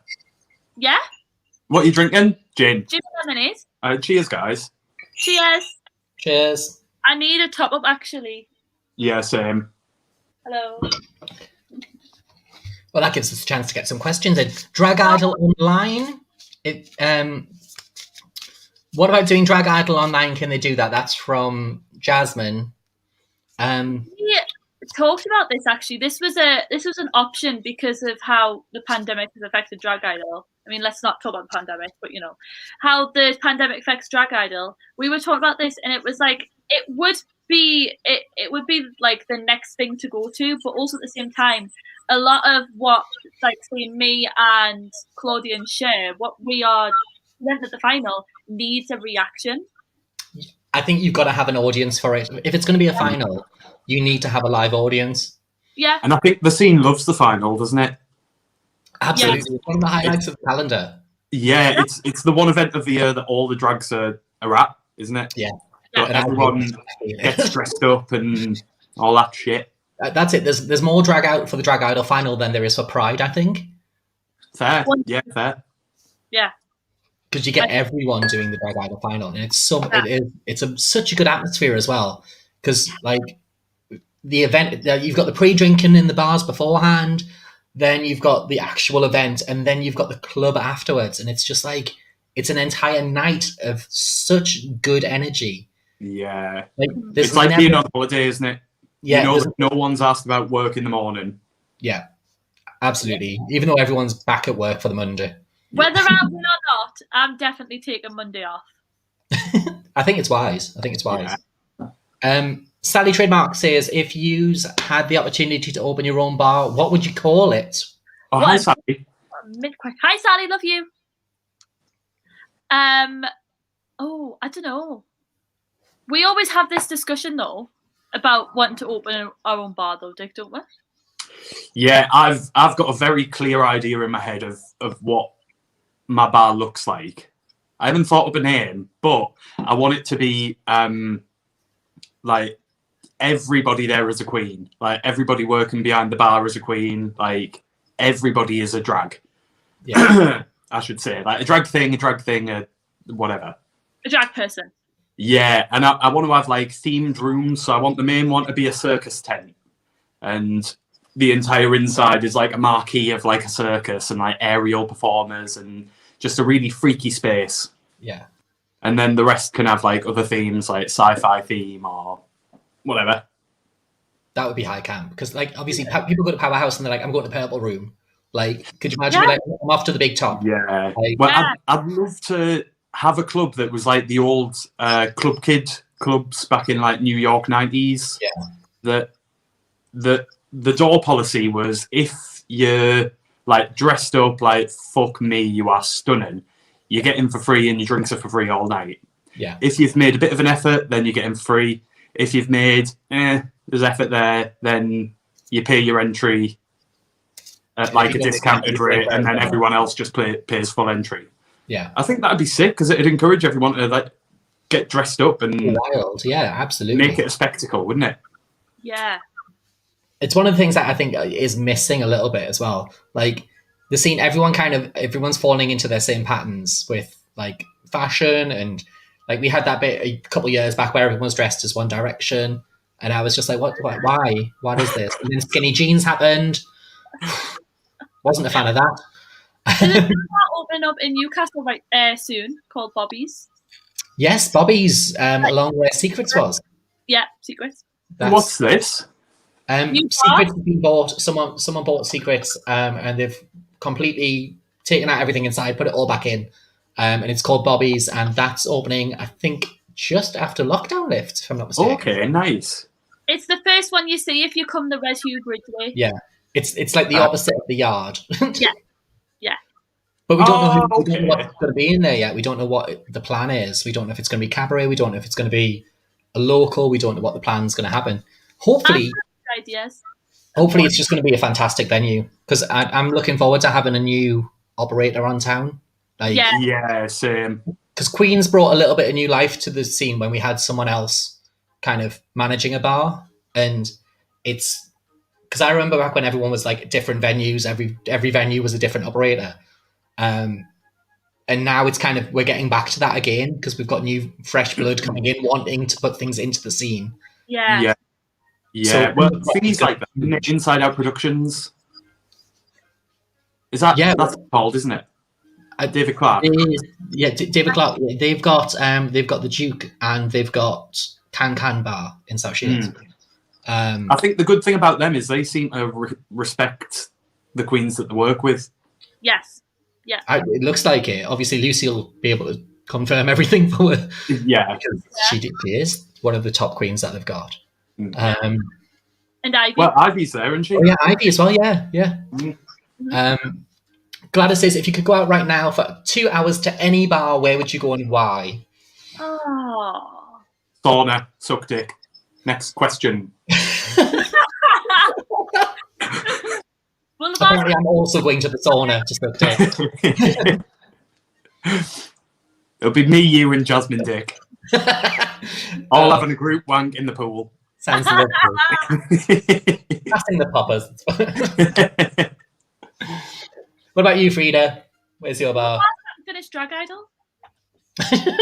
I just want to have the final, please. I think Newcastle. What would yours be, Penny? Mine, it depends on if everyone else is out. Like, if it was just me going to a bar for 2 hours, I'd probably go up to Edinburgh and go to Cafe Havana. Because Cafe Havana is one of my all-time favourites. Like, I miss everyone who works there. It was so much fun when I was up there. I love the Yard, obviously, but if I've got 2 hours somewhere else, I'm going to go somewhere else. If everyone else is out, if the scene was open, I'd go to the Eagle for 2 hours. Because there's not too many people in there. And I like a little bit of quiet. There? Yeah. I do. I can't say I've ever been in the Eagle for a full night out. Not for a full night, just a couple of hours. You know, we go in, me and Akrid, we go in, we get a bottle of wine each. She wanders off downstairs, and I'll 2 bottles of wine. She'll come back up and was like, I was just having a cigarette. And I'm like, what's this? Nana walks up with a smile on her face. Planning on any prides this summer from Matthew Wilson. He's planning Manchester, Birmingham, Brighton. Obviously not Newcastle Pride. No. Do you think it's wise for them to have kind of still postponed it, or would you rather have seen the Pride this year? I think it's wise because, like, we filmed a podcast with Dick the other day, and Dick said, sorry, I'm going to take the words out your mouth, Dick. Dick said that it just wouldn't have been as big because it's UK Pride. It just wouldn't have been as big as they could have made it because of planning and all that jazz. But also, there's still events happening in, like, Townmoor and stuff around the same time as Pride, and it just feels like a massive slap in the face. You know what I mean? But say, right, Townmoor's having like a little Westlife concert, right? And that's grand. That's wonderful. But if it was Pride going on there, all these horny gays that have been locked up for a year, they're going to want to touch some willies. Yeah, but still, if we can't have Pride, they can't have anything else. Sorry. Otherwise, it's homophobic. I'm looking at it from a kind of like, it's a positive but a negative. Like, Pride would be lovely, but at the same time, there's no reason people can't come down and support the bars that really, really fucking need them right now. Yeah, completely. The bars have got so much trade. We're lucky to have so many bars reopening, to be honest. Like, if you look at other cities, they've lost bars left, right, and centre. Newcastle, on our scene, I think we've lost one. Which one? I think, don't quote me on this, I think Sunset Boulevard, bottoms up, is no longer a bar. I think. But it was rarely open. Itself. But it does give everyone a chance to actually come down and support their local bars, support their drag, support everyone that they say they're supporting online, but aren't necessarily doing it in person. Yeah. And Pride is the atmosphere, isn't it? As long as enough people go to the clubs with the attitude of this is Pride, then it's Pride. Yeah. Yeah. Can I also just say that I had an idea that I think Pride, genuinely, I think that Newcastle drag scene, I don't think they'll do it because the bars don't like each other, but I genuinely think that the Newcastle drag scene should have like a version of the Edinburgh Fringe Festival, but around Pride, where like every bar puts on a cabaret show. Oh, that'd be really fun. During Pride week. That would be high camp. Yeah. like I think the Pride Cabaret tent always worked well. Everyone did participate in it. It was always a very open event for all the venues, kind of showcase who they had on offer and who wanted to do it. And because obviously the past few years it's been run by Paul Rowe from the Tipsy Cow. And when he had Easy Street, he was doing it as well. And it was always open invite to everyone working on scene. If you wanted involved, you drop a message, you're in there. It was always very inclusive, so I will give them that. But this time, I think, going back to the scene, I don't know if there's going to be that rivalry between bars. I hope there isn't, because I would like the scene to kind of work together a little bit. Yeah. Wouldn't that be amazing? Wouldn't it be such a stronger scene if everyone just supported each other? Yeah. I'm not saying we have to get along. I'm just saying we've got to stick to a schedule. Like, we'll just stagger the cabaret. That's all we've got to do. Like, there's too much of that, like, oh, I'm putting on a cabaret show, so no one else can put on a cabaret show on a Saturday night. Like, just let people, you know what I mean? And if one person wants to go see one, one person wants to go see the other, then that's life. Yeah. But I think that probably comes from how competitive it is, isn't it? Oh, absolutely. People were more secure because they knew that they at least had one night a week here. Then they'd go support whoever's venture wherever they're doing it and not get bitter about it. Because I think that happens a lot, that some people go and they do a night and it ends up being really successful. So obviously it's just because the bar advertised. It's nothing to do with them and the talent. And it's like, no, it is. They've done really well there for organising that. Do you not think take it away from them just because you're feeling insecure? Do you not think it's because, like, we as performers, the only time we really get to perform is Drag Idol? So, like, a competition is all we've ever known. That's true. That's really true. Like, you're coming into the world as a competitive person, like, could set you in that kind of mindset. But I do think, like, as someone who's kind of been not through the competition, but kind of been around, knowing I have to kind of work harder to get this and do this to get that. Like, it was very much a competitive mindset that you're brought into anyway. Like, if you're not doing your job well, you'll get replaced. So you have to step up. But then that also makes you want someone else's job.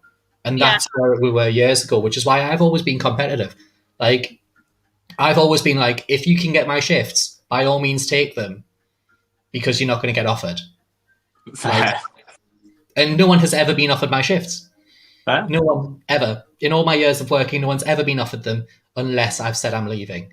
That's the only time. For now, touch wood. Which you do say 5 times a year. Next week, hosted by Tesco. But no, like, that was the mindset that we had. Like, we had to do it. We had to be competitive in order to kind of get the work. I think there's also probably a thing with the queens that are getting into drag now are getting into drag because they've seen Drag Race. Yeah. And it's not that I'm discluding myself from this, because I'm not saying like, oh, I've been in the business since it was fucking Danny LaRue. But the people that are getting into drag because they've seen Drag Race see all the reading challenges and all the shade and all the cattiness, which in the context of a TV show is needed to make conflict and drama. And they see that as the main thing of drag. Like, you get on a face and then you can be a cunt. And it's like, no, not necessarily. Like, be a cunt if it's funny and you're making people feel happy, but don't just be a cunt because you think you've done a really sharp win. Like, I agree. I think people grow up thinking that they have to be that kind of sass to do drag. Like, I've never been particularly sassy. Like, when I attempt to kind of have a witty comeback, it just comes across as mean. Like, that's how I do it. So I've just adopted that now. I'm just going to be mean. That's what I do. I'm the nice one, but I'm not at all. Like, it's just not what I do. I try. That's very Frida. Like, I try to be nice, but I'm going to say it the wrong way every fucking time. Like, I'm like that. I'm like that a lot. See the difference between the reading challenges in the US and the reading challenges in the UK, and you can see, like, the difference between UK drag and US drag, and how reading challenges and everything does not work in UK drag. I think you've got to be a very specific queen to kind of be able to read well. But, like, on Drag Race, like, US reads in the read challenge, their reads are always like, your wig race is Christy and you are fat. And then the UK reads are always like, it's like, "Die, you've got cancer and your mum's a slut." yeah. Like that's one thing we've not got on the UK version yet. We've not had like someone get upset over a fat joke. I know. I'm not going to talk about fat shaming because I had a whole conversation about fat shaming the other day. No, so you know what? Let's. So I think some people think that the word fat is automatically a bad, horrible word. And it's like, it's only a bad and horrible word if you think that being fat is a bad and horrible thing. Know what I mean? Well, I was called Fat Penny at Drag Idol for a few years. So, like, you know, I took it on the chins. So it was just one of those moments where you've got to just embrace it. Like, like especially in drag. I think if you're a drag performer and you're not willing to take, I'm not saying like fat jokes are okay by any stretch, but if you're not willing to take a little bit of a jab every now and again, you're probably in the wrong job. Yeah, you've got to be very resilient, haven't you? Because I think there's a thing though where being a twat to someone isn't necessarily because you want to be a twat with someone. It's because you feel comfortable enough with that person to be a twat with them. So rather than take an offence, why not just be flattered that that person thinks that they can be that comfortable with you? Yeah. But also there's the intention there as well. Sometimes the intention gets... Yeah. Like my tone's one of my problems. I'll say something that I think sounds really funny, but it comes across as a lot meaner than I intended. But that's something I'm having to learn, and I'm trying my best to learn how to do it. So now I might kind of hold back on what I'm trying to say or what I'm wanted to say and say something slightly less harsh, but with the same tone, and it comes across as less harsh. You know what, right? I think that might be because you're thinking about it. Yeah. If my mouth was allowed to work without my brain doing it, I'd have offended every single person on scene rather than 70% of them. Why not do it? It's a right giggle. It is a giggle, but then I'm trying to get work. How would you offend me? Could you offend me right now? I don't think I would. Try. Well, no, because it's not as fun. Oh, it is. Go on, have a try. Go on. It's no fun when someone asks for an insult. All right, fair. Well, offender. But no, because I've done that enough. It's one of those things, like, I don't do it on demand. It's not something that I do because I'm always the nice queen until I'm not. What's Gladys said? Gladys has said, if you are a larger person and your drag character is not reflective of that, you will struggle. That's a good point. I don't feel like fat's a personality, though. No, it's not. But I think you have to mention it so that the other people know that you're aware. I'm not saying that you have to. I'm saying that on like Drag Race and in media, it's always like, oh, I'm the big queen, so I know I'm fat before you tell any jokes. Like, it's like, just be a queen. Obviously not saying that they're fat because they're not. But as a larger lady, Gloria Hall, I don't think has ever made fat jokes about herself. Fair. And she's always been up for a proper ribbon when someone else is. She's always like, let's go for a go. Like, she's always been such a good sport. But I feel like that's the mentality as well. If you know it's just a bit of like banter, it's literally you go with it. You go with it. Yeah, if you're with people that you can be comfortable with, you can say literally anything in the world to them, can't you? Yeah. And you know that they're not going to get offended. I think that's what people that watch things like Drag Race. If we're talking about like a mainstream audience, they watch things like Drag Race and they think that's how I can interact with every queen, because I've seen queens who know each other and are comfortable with each other interacting with each other like that. Sally has said, if you don't wear a corset that says the big girl wins, you're not doing drag. Imagine if Aquaria wore that corset. I just feel like, but I feel like everyone has their like hot button that some people shouldn't push. Like, Fat's one of them. Like, there's all sorts of triggers that people have that shouldn't necessarily be pushed. But if you're in drag, someone's going to push it, whether it's another performer, whether it's a customer, whether it's a hen party out for the first time who just want to see you bite back. Someone's going to push that button eventually. And I think you've got to be ready for it. Yeah. Yeah, completely.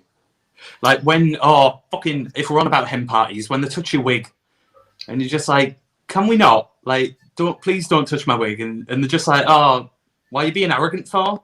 Like, I'm not being arrogant, just don't fucking touch me. That's how because I had the years ago, please don't. And then I started just grabbing their tits, and they were like, "What are you doing?" I'm like, "Well, exactly the same thing you're doing to me. Like, pack that in." And then I got bored of that, so I started grabbing their handbags and just chucking the handbag out the door. What if it's a guy though? And when you get those guys who get really close, and then they want to touch your head, and then they want to touch a bit lower, and you're like, "Hey, enough now." And they don't speak very good English, so they don't really understand you. So they go in a little bit further, and then they're right in your crevice. And you're like, "No, I don't mind that at all."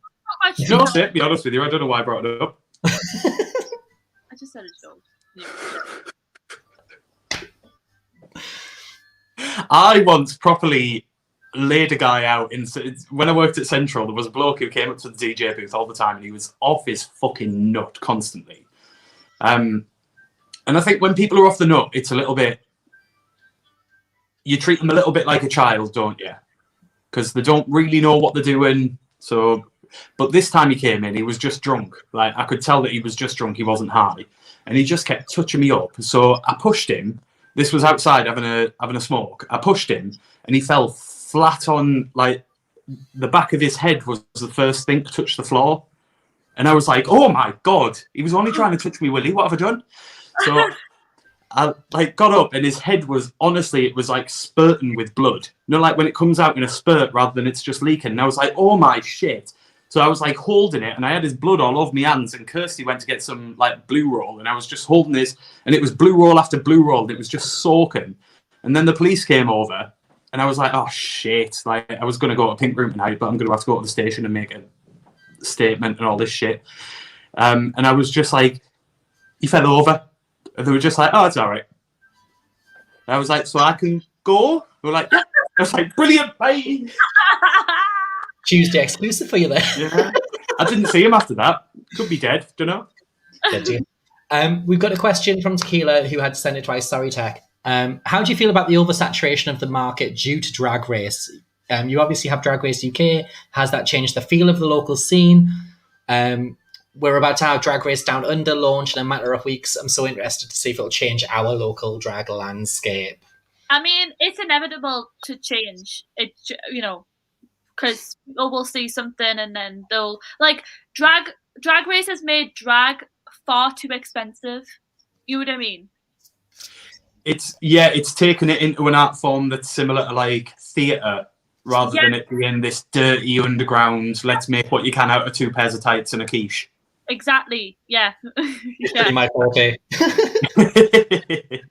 And people are doing drag to get onto Drag Race, which is it's stupid. It's really stupid. Completely. And yeah, there's a lot of people out there that will put on a wig, call themselves a drag queen, and they're not. They're just someone that I used to know got a message one time. They do drag. They got a message one time off a friend that they went to like school with. And he was just like, "Oh, I've not got a job at the minute, so I need to make a little bit more money. So I want to learn how to do drag. Will you teach me?" And he was like, "Yeah, come over." And I was like, "What the fuck are you doing?" Like, they're not doing it because they want to. They're doing it because they've lost the job and they just want to do a thing. And that's not the reason to start doing drag, is it?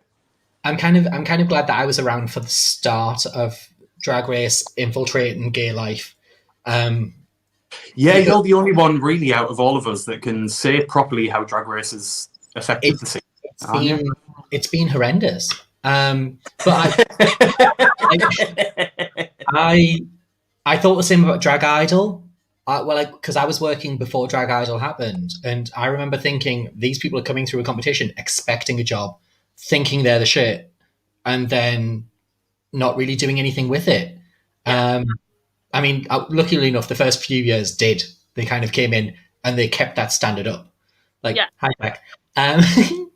But it's been very much kind of like people were coming in and they wanted the work and they were undercutting the already working queens. So we were taking pay cuts because people were working for free because we wanted to keep our jobs. It's a big discussion on the scene, that, isn't it? It's not a lie that I ended, the last time I stopped working, I was on half the hourly rate that I was when I started doing drag. Bearing in mind, like, it's been nearly 20 years in between, and I'm on half the money that I was when I started. Like, you know, you were the first queen I spoke to, actually, after Drag Idol. I think you'd finished a shift from the yard and you were walking home, and I just caught you and I was like, oh, listen, if you hear of any gigs going or anything, will you let us know, like, keep us in mind? And you were like, yeah, nice. I was like, oh, okay. I mean, like, I'm not going to lie. Like, I've told the story before. The first time that I went up to Vicky Paris, who's a massive inspiration for me, and I was like, oh my God, help me, like, get somewhere. How do I go about it? Mm-hmm. And she turned around and went, come back in 10 years' time when you're still working. Like, that's a mentality that I've stuck with. Like, if you're not going to put in the work for the first couple of years yourself, you're not going to get anywhere. Yeah.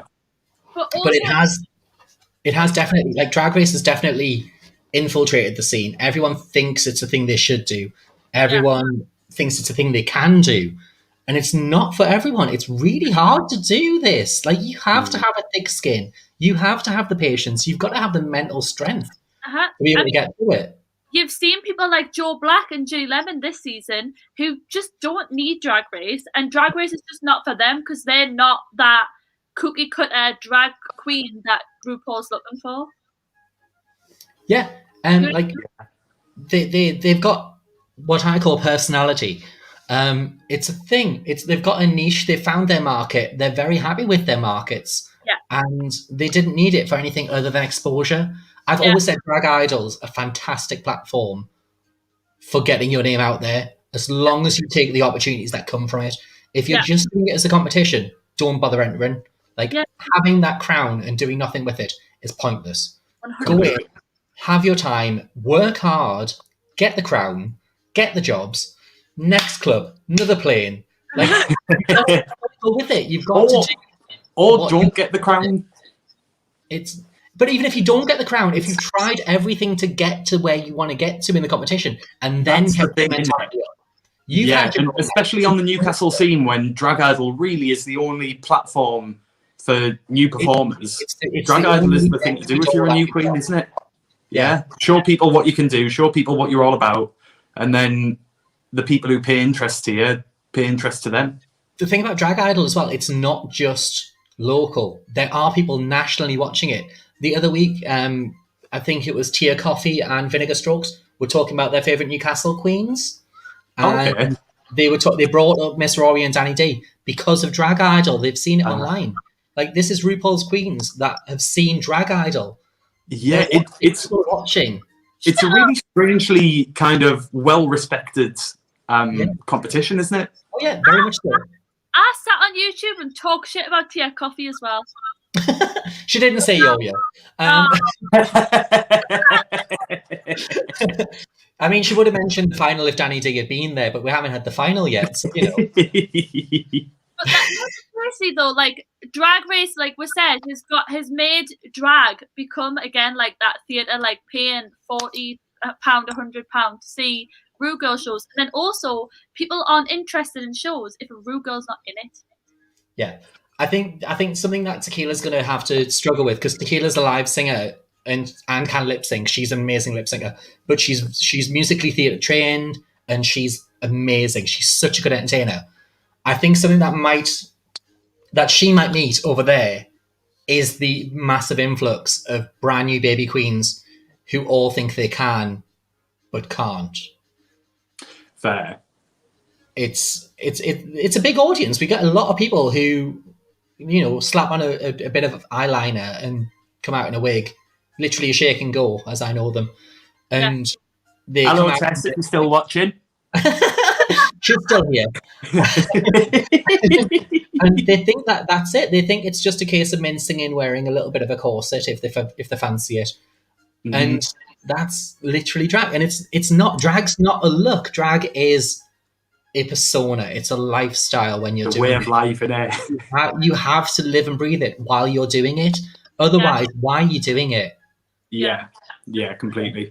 If your heart's not in it, don't give it a try. That's the best advice I would say. If you don't feel like putting on a hard skin and being like vulnerable for a few hours while making it look like you're very polished, don't take up drag. Yeah, like do your number without your wig and without your makeup on. Is it still very entertaining? Then fair do drag. Mine never worked. If it's not, then don't bother. Yeah, absolutely. And I think also going back to what Frida was saying about everyone nobody will go to a drag show unless one of the Rue girls is in it. I think that's such a shame because some of I'm not saying all of them, but some of the Rue girl shows that I've been to see, you can tell that they're very complacent. Like they've already got the money. Like Andrew Hoyle's already PayPal'd them, so why make an effort? One of my favorite things is being able to say, "Oh, I saw them before they were on this." Like that moment where you can go, "I saw them do this number back years ago. Like it was so good, but this is better now." Like having that connection with someone because you supported them before they were a person. Like I'm under no delusions that Baron LeVay is going to go on to big things, and I'm so glad that I was there at the very start of Baron. Like I can go, I knew them when. And they're going to go on and they're going to do amazing things with what platforms they've got. 100%. And that sort of mentality is something that's very rare nowadays. Like, I mean, it might just be because we're northern. I don't know if it's just because we're up north and we haven't had a Newcastle queen yet. Like, do you think London queens are kind of like, oh, it's just this one? Probably. But then again, London's too really big, so they probably don't know everyone. I still feel like they kind of live in each other's pockets. Yeah, exactly. I don't know. I think it's I think it'll change the dynamic as soon as we get Newcastle Queen on, because it seems closer. So I'm hoping it lights a fire under everyone's arse, and we just see this massive surge of creativity and polish that doesn't represent Newcastle at all. Not the I think it'll be a long time before we get a queen from Newcastle on Drag Race. I agree. I don't think it's going to be that long. No. A queen from Newcastle. Yeah. No, season 4. Me. I told you all a couple of weeks back, man. It's me. I think all it is we need a storyline. Is what we need. So Gladys, if you're listening, I think you're the biggest rotten cunt I've ever met in my life. Like, fuck Gladys. I want it. No. Oh shit. Ow. Gladys has got a talent to carry her. I'm old. I've worked for this. This is something I've never heard mother called a talent. Penny, seriously, would you go on Drag Race? Oh, I hands down, I'm applying for Series 4. Right. What's your week? What would be the week that you look forward to? I don't have one. I've said if I go into it, genuinely, I'm planning on going home first, because that way, after week 1, if I get through, everything's an adventure. Like I'm going to give it balls to the wall. Fucking, I didn't think I'd be here. Let's see what I can do. Like, I like that. With that, because why the fuck not? If you're given an opportunity like that, take it. Yeah. Like, make the fucking most of it. Be as ridiculous as you want to be. Push yourself. Listen to the judges. Give them what they want, because it's only fucking 12 weeks. Do you know what I mean? Like, it's not forever. You're doing it in a fortnight. Like, that's the problem. That's the problem with a lot of queens on Drag Race. They go on and just don't know how to make a fool of themselves. It's just they want to look pretty all the time. Which I think we're going to get in Series 3. I think if the people that are tipped for Series 3 are the people that are on it, we're going to get a very pretty series. It's going to be very boring. But then I think they're going to pull it back Series 4 with the proper Blackpool style let's all get pissed and have a hen party sort of drag, which means I will be there. So, Yeah. you know, if we can bring in some older queens who, Yeah. not very older queens who've got like a little bit more experience, because I think the oldest that we've had so far is like 30. No, we've had older than that. Have we? Davina? Yeah. Is Davina like 32? 34? Are we on about Drag Race UK? Yeah. Oh, okay, sorry. Davina or Vinegar. Yeah, maybe. I Yeah. don't know. But they're No. still at my age. Yeah. The oldest on Drag Race, the oldest on season 3 is, I think, like 33. Well, that's still younger than me. And like everyone is like 19, 20, 21. Yeah. It's We insane. need some good old-fashioned Yeah. shit drag. Well, Bin back drag. RuPaul's about 75. Well, you know. She might not even be there by series 4. She might have just kind of checked out and kind of gone, Vivian, you have it, pet. Like, do you know what I mean? Hologram. She might have earned enough from getting the oil out of that field. What else have we got going on in the comments? Do it last Slay Queen. So Jasmine, do you slay? It's fine, I told him. Gladys has been making a fool of herself for years. Gladys's drag is making a fool of herself. Davina was 32 apparently, so Davina's still younger than me. Hate that. Yeah. Do you think if Charlie Hides did UK Drag Race, she would have been different and shown different rather than doing the US? Probably, yeah. I don't know. Yeah, I don't know either. Because it's hard to say. Charlie Hides was kind of everyone in reverse. She did a lot of online content and got her following that way. And then in person... She wasn't quite that, was she? Not so much. It might have been the format of Drag Race, though, because... Potentially. She had a skill set that didn't really lend itself well to Drag Race, turns out, didn't she? Yeah, it was... I don't think UK queens are built for the lip sync. Evidently. Wait, like, no, I agree. I thought after season 1, everyone in season 2 was going to fucking kill it with the lip syncs. Yeah. Uh-huh. Okay. They've not, have they? Somewhat better, but not amazing, but better. Yeah. I wouldn't say they've killed it though. It's a lot of give it a slap. Landing on knees. Yeah.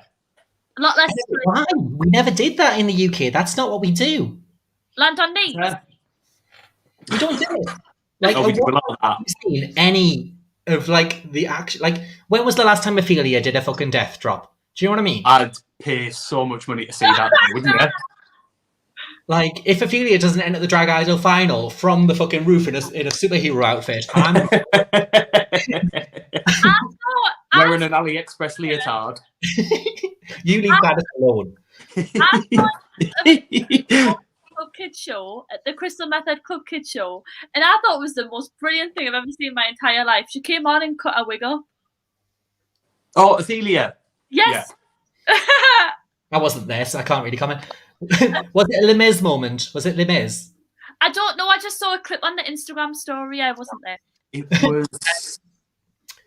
I'm gonna run the loo because I need a wee. But you queens keep talking amongst yourselves. Happy days, will do.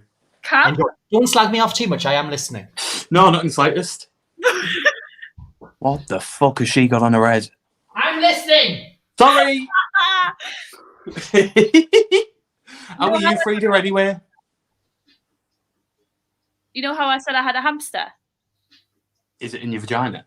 No. Would you ever put a hamster in your vagina? We've reached that time now where we're tackling the big issues. Rodents in orifices. Go. Dick, Gladys said Dick and Frida 5 years' time, where are we? Dead? Fingers crossed.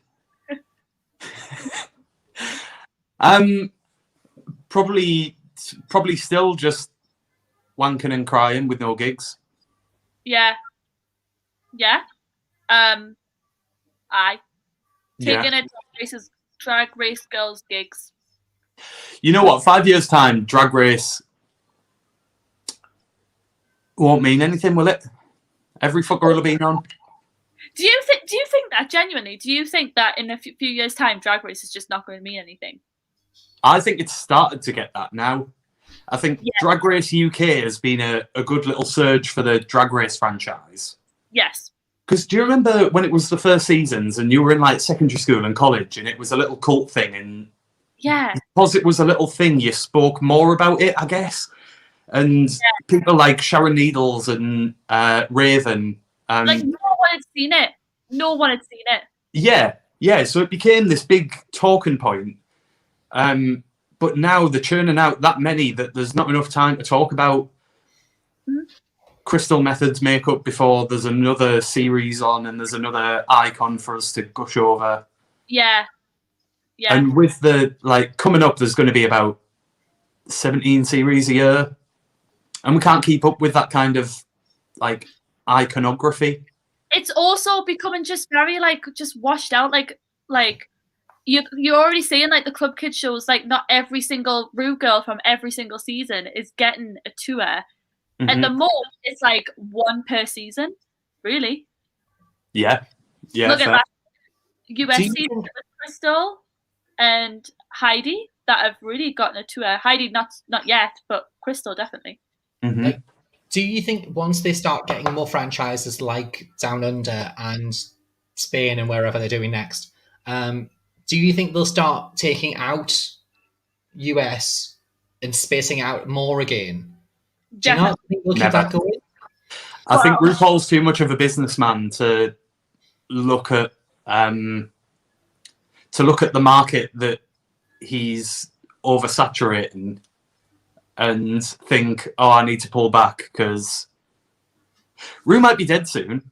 So Ru will be dead soon. So Ru's trying to make as much money while he's still alive, and he wants to break that mainstream and become as big as Ru possibly can get. Yeah. I genuinely think Ru wasn't well a few series back in the American version. And I was like, that's not right. Do you remember? I can't remember which series it was. I think it might have been 10, where they wore the full body stocking look with the big glasses. Oh yeah. I was like, something's not right here, and everyone's like, that's not Ru, and I was like, something's not right here. She was very slurry. There was a story behind that, and I can't remember what it is. There was a lot of slurs. Everything. It was bring out my dolls. It was a lot of everything was mumbled, and I was like, something's not right. Something's happened. But we never heard anything else about it. That was a really good look, though, to be fair. It was fantastic. But that was just after they changed over Matthew and Raven and everything else, wasn't it? They just had a whole new team put Ru together. Oh, because there was that whole drama with the Emmys, wasn't there? Yes. With what's her name? Delta. Delta. I was going to say Dita. Yeah, Delta not getting an Emmy when she deserved an Emmy or something. Yeah. Gladys said she was unwell for 3 weeks and she stopped enjoying the show. Gladys would know. Got it on a spreadsheet, Dave. Got it on a spreadsheet. Frida, 5 years' time, where are you? Oh, we've done that one. Have you done that one? Yeah. So where were you? Dead. Dead? Me too, bitch. Me too.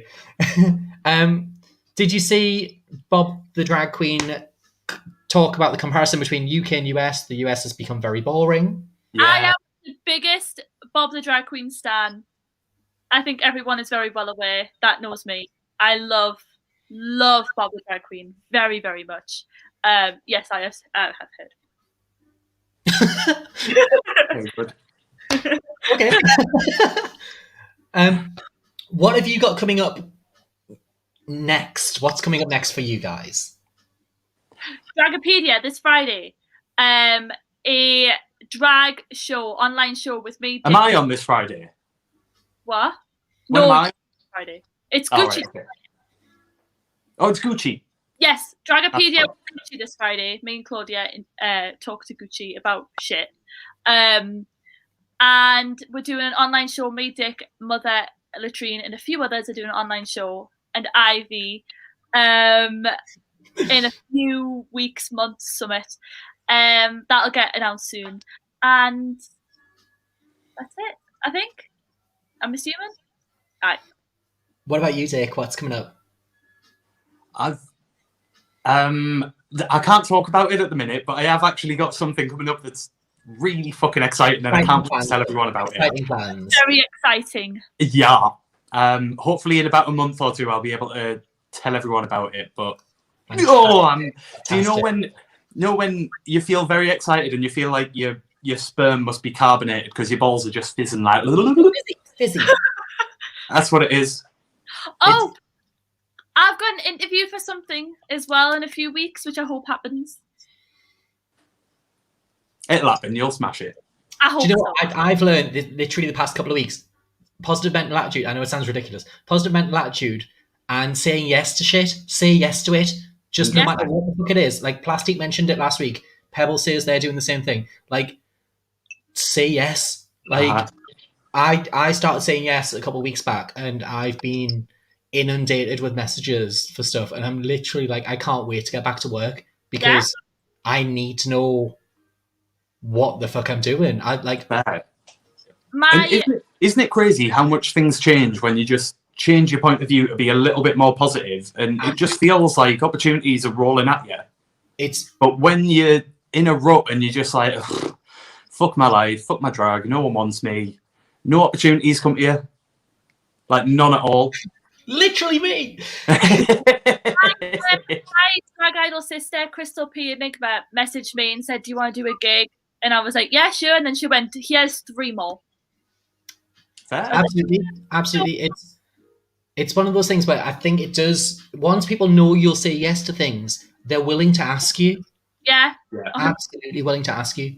And you never know who's watching the thing that you said yes to. Yeah. Like, it could be a shitty little thing that's got like 10 viewers, but one of those viewers is a club promoter. Yeah. It's such a good way of looking forward to life as well. Yeah, completely. And then also, if you've made a new number for a night or an online event that turns out to be really shit and only 3 people have seen it, at least you've got that number then. Exactly. Yeah. Exactly. Says me, like I do numbers. I do. It's next. I don't think I've ever seen you do a number. I've said Thursday is my content day this week, so I'm doing some content on Thursday. Don't know what it is, but I'm filming it. YouTube's. I mean, potentially. I've got no ideas what I'm doing yet, so it's going to be a thing. Performance-y kind of number. It's going to be like me talking to a camera. Well, it sounds like a hoot, Penny. It's going to be brilliant. It's going to be brilliant. Best thing I've ever done ever. Penny, you should do the drag idol thing. Just not judge people. Just watch it. Do you know? I thought you were advising that she should take part. I was genuinely talking about doing it back, like when I first started doing Tuesdays, and then I sat and I was like, "Who the fuck am I to judge these people anymore?" Like, I've taken.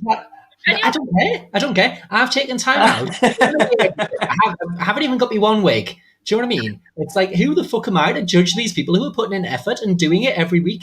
So I was like, nah, can't do it. No, in a good mind space, I couldn't do it. I can't. No, you would offer a really good insight into it. I genuinely think you would. I'm sure next year's Drag Idol, I will be happy to give my opinion. I'll start from week 1. On next year's Drag Idol and give my opinion weekly. Yeah. Whether they want it or not. Drag Race review show, but for Drag Idol? I will be the face of Untucked. That's what we'll do. We'll just have us 3 asking questions. It'll be like, so, bit shit. That's not a question. It's got a question mark at the end. Shit this week, discuss. Rob, we could collectively be the Jakey Yonsei of Newcastle. Could you imagine? Problematic as fuck. Can I share a new term that I learned the other day? Of course. Right. So, moral grandstanding, right? Do you know what it means? No idea. No, same. I didn't. But it describes something that I feel very strongly about. Do you know when people on any of the social medias see something that could possibly, in someone's head, in all the 7 billion people who live in the world, find offensive? Fat shaming. No, more like, say someone did, right, say the producers happened now as a drag number and someone did Springtime for Hitler. The internet would explode with how bad this is and how cancelled you should be, because that could possibly be offensive to some Jews, maybe, even though they're not a Jew and they've never been a Jew in their life. Just the amusement would be a nicer way of doing it. Yeah. So they have to make a post about it and they have to share it and they have to comment saying how despicable it is. When really they don't find it despicable. They just think that the internet will see them as more woke and more accepted and more liberal if they condemn it. That's moral grandstanding. And I fucking hate that. I really... Like fake... It's virtue signalling. Yeah. Is that a similar thing? Yeah. Yeah. It's... When you say Black Lives Matter, but you don't really think they matter. You're just saying it to say It's like, I don't get it. I could like...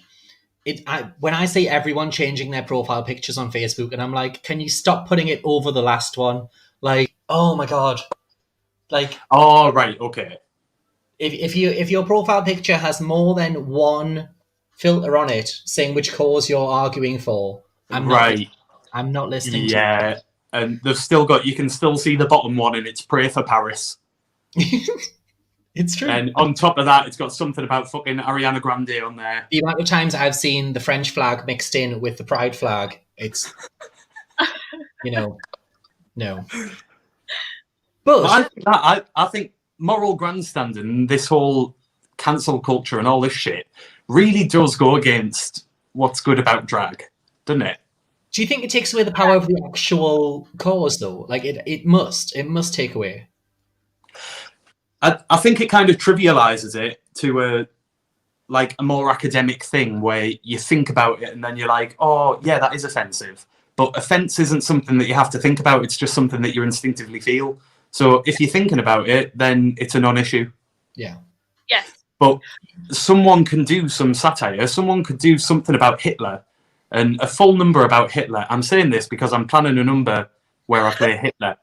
And people who find it offensive, but if it's satire, then you're stupid for finding it offensive. Sorry, but that's the thing. Bob the drag queen said that just because you find it offensive doesn't mean it's offensive.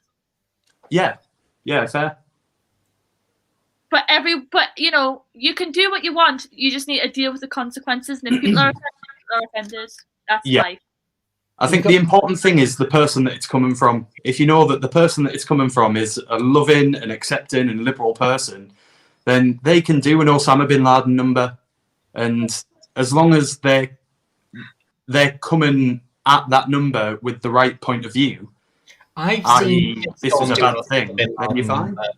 I've seen Shitstorm do an Osama bin Laden number. If you haven't seen it, ask Plop. It's there somewhere. Gladys did say, for example, Trinity the Tuck won All Stars and likes to drop in a sentence about trans lives every now and again. Again, the focus is just her being mint. Have you seen that drama that she had on Reddit? No. I tell everyone. that her Reddit account that she's posting about herself on. Yes, she posed as a black trans woman on Reddit under a pseudonym to defend herself being transphobic and racist, and then people found out about it, and shit hit the fan. She poses at a drag race fan, talking about herself and trying to defend herself. But I'm a black trans woman, and I don't find whatever Trinity says is racist. Fans are problematic enough. We don't need stars being problematic via the fan, via a fake fan. In here, it's give me Newcastle scene any day. Honestly, I love the world of Drag Race, but my God, give me my little city, and I will leave it the second I get a chance to go on Drag Race. I was gonna say, where the fuck's she going with this? No, would you like? We had a little chat, and I don't think the yard girls will mind me saying that we had a little chat in the yard group about what would happen if we were on Drag Race, and all of them, apart from me, were like, "I'd carry my girls with me. I'd take them with us. I'd lift everyone else up," and I'm like, "Bye, bitches." What would you do? Would you demand certain hosts? Would you demand certain support acts? If you had the say, would you do it, or would you just get your money back to me? No, 100%. If I got to have a say in who I brought with me, then I'm handpicking all of them. Sorry. Oh yeah. If I did Drag Race and then I end up doing a world tour or whatever, and they said, "Who do you want for your support act?" I'd choose like the best. Not too good. Oh, thank you. I didn't say you. I'd consider you as well.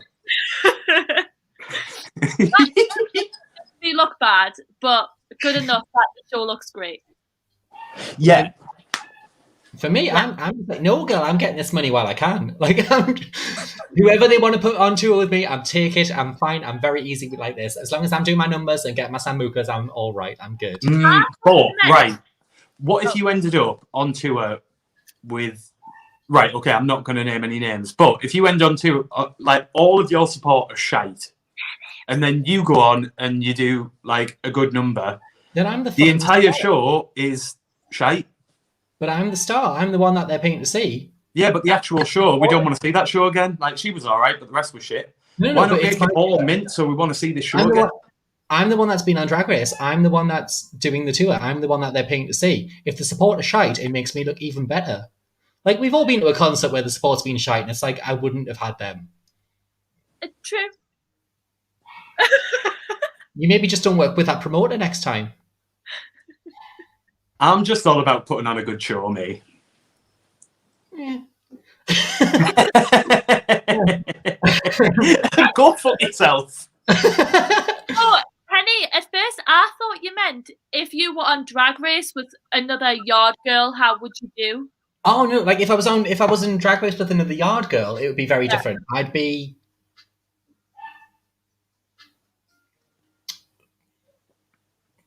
a cunt. I'd work it to my best advantage. I would. I would find out what their team was doing, and I'd be like, by the way, they're doing this. Like, let's fix it. Let's be better.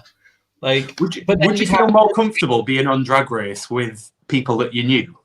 Oh no, I'd love it. I'd love it. Okay. I'd absolutely hate it. I'd rather be on with people that I don't know.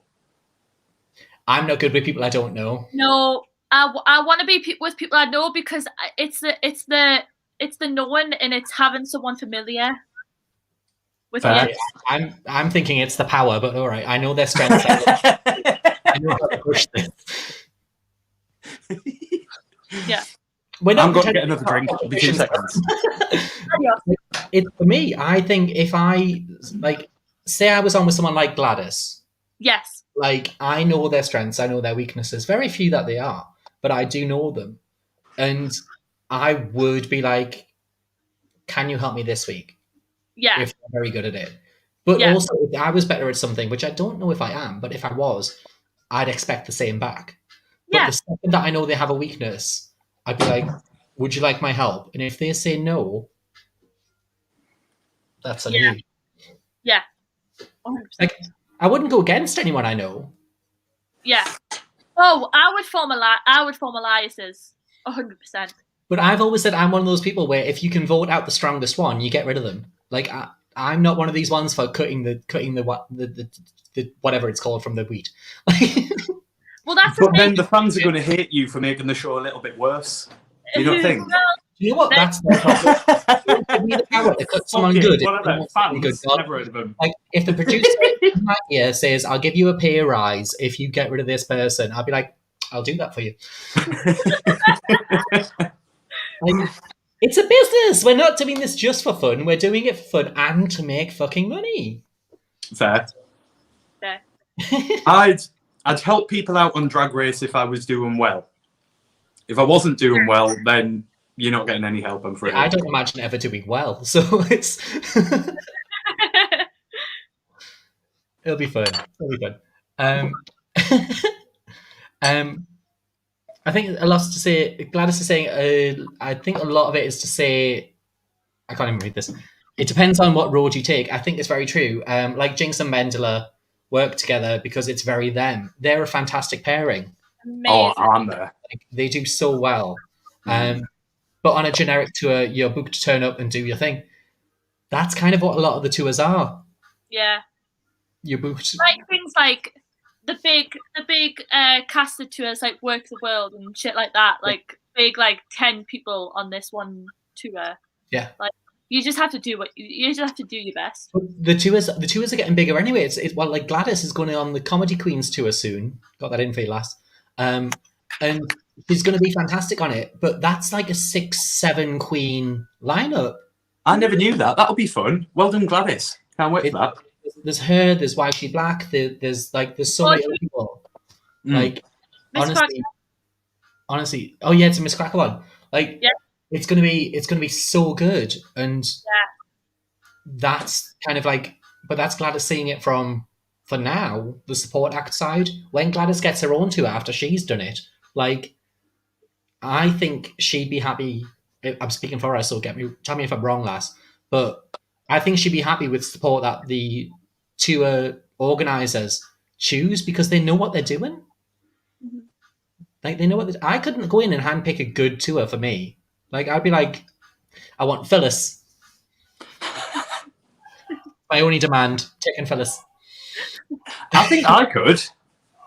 I think if you know what number you're doing and what kind of vibe you're going for, then you could pick your tour cast. Yeah, I think it's about whether you want to be someone who just turns up and does your job or someone who wants to be more in control of the product that you're putting out there. You know what I mean? But do you not think if you're one of these people who makes demands as to who they don't get as many tours? I think it depends how you make the demands. If you do it with a sawn-off shotgun, which is how I fully intend to make my demands, absolutely, then I'm expecting to be rehired. I'd do a tour with people that I know would put on a good show, but are also really reliable. That's a massive point. That is a massive. There are people that are great performers, but holy fuck, are they not reliable whatsoever? Like I couldn't put all my friends on one tour. Yeah, I couldn't. Like I've got such a varied bunch of people around me that are performers. Yeah, I couldn't pick all of them for one tour. I'd have to go, right, you'll work with this one and that one. Yeah. And then maybe next time I'll get you with the guys, but then they'll be like, why am I second? Yeah. Who would you pick? So you could have 3 support. If I could have 3 support. Yeah, at a big like theatre kind of gig. Not like a little bar. Tomorrow. Big gig. Like the one time that I sold at Boulevard. Oh. Sorry, I'm only 26. I can't remember that. Yeah, no, it was literally a few years back. Swallows, no, me and Dixie Swallows hired at Boulevard, sold tickets, sold it, done. Bang. I didn't know you worked on the box office. No, I never did. Didn't have to do it. Hired the staff for that. Way down. What did you do? What show was it? It was mine and Dixie's show. It was Lads and Lashes. We did our show. That's fun. Yeah, no, you just hire the venue. Hire the venue, pet. I mean, they want to take $5,000 on the bar, but if you do that, you get your deposit back. It's fine. Oh. What? So as long as you make $5,000 on the bar, the venue's free? No, you've still got to pay for the venue, but you get your deposit back. Oh, okay. How much is the venue? I can't even remember now. It was a while back. Oh, okay. It's probably different if you're not working for them, because I did work for them. You will have Honestly, well worth it. I highly recommend everyone just hiring a fucking venue. Fair. Hire a venue, sell tickets, do it yourself. Amazing. Mm-hmm. But also, like, we could actually do that though. Like email venues, send emails to people and go, "Hi, I want to put on a show tomorrow." Well, not tomorrow. You know what I mean? I've got an idea for a show. Can we put it on, please? They might ignore you, and then you'll get a gig for them like a few months down the line, or they might put it on for you, or they might be like, "We'll keep you in our books." Yeah. You know, it's a mixed bag. Like when me and Dixie were doing it, we did a lot of social clubs and they were lovely. But there was some that we'd go back to, there was others that we wouldn't. And I imagine she still gets phone. It was always her number. So this was the thing that you toured? Yeah. We say toured. It was the Northeast. Still a tour. No, it's Mother not Earth like still advertised not like me and Sush, where we went up and down the country to do various prides and everything. It was like the work that I've done in my duo acts. Me and Sush, amazing, high camp, up and down the country, Edinburgh, Glasgow, all the way down to Brighton, literally everything in between. There was Pride season where we jumped from town to town to kind of work our way through prides. It was so much fun. That was brilliant. Me and Sush, social clubs in the Northeast, fabulous. Boulevard, amazing. I was in time with the music. She struggled hearing it. I love our Dixie. She's doing very well, but then again, she's out in Turkey now. Yeah. Not now, but doing the Glamour Girls and things. She's gone on leaps and bounds. She's being Shrek in their musical numbers. We're giving you the lead. It's Shrek. But no, like it's all about the work, and it's when you're doing it with other queens, you've got to be ready, kind of take on other venues. You've got to do stuff that pushes you out of your comfort zone. Dixie helped me a lot to push me out of my comfort zone of the scene to do venues that I wouldn't necessarily choose to do, but I thoroughly enjoyed them when I was there. Yeah. Like, you can't really say no to that sort of shit. Like, what was your least favourite? Take it. What? What was your least favourite? My least favourite venue? Mm. Oh, God. We did a little bar. I can't remember the name of it, obviously. Just south of Blythe. It wasn't quite Blythe. It was just under Blythe. And it was a little bar, and we had to push the pool table back the stage. And that was the last one we did together. It was lovely. Could just perform on the pool table and call it Darlington Pride. Literally, it was like, we're just going to turn the pool table this way and kind of push it back against that wall. And it was like, this isn't what we signed up for. This isn't. No. We're getting paid. It's fine. It's fine. Money. That's a stepping stone, isn't it? For like, not saying that was obviously your first dead gig, but having your first dead gig is definitely a stepping stone for your confidence, isn't it? Like, I've always said, if I can do a bar with 30 straight guys in it and walk out of that bar at the end of it, I've done all right. Yeah. Like, if I'm not beaten to shit, I'm fine. They all wanted the lap dances at the end. It was fine. Like, if you had a straight men are so fucking gay, aren't they? They really are. They love There's it. nobody gay. It's just a bit of banter. It's just a bit of banter. So he's pounding your prostate with his bell end, and he's just like, "Oh, it's just fucking laddie banter, lad." It's okay. Wait on. Allegedly. If you had a tour, what would you call it? From Sally. Oh. Is that my dog you can hear in the echo? It's a dog. Shut the fuck up! Sorry about that. Is it not mine?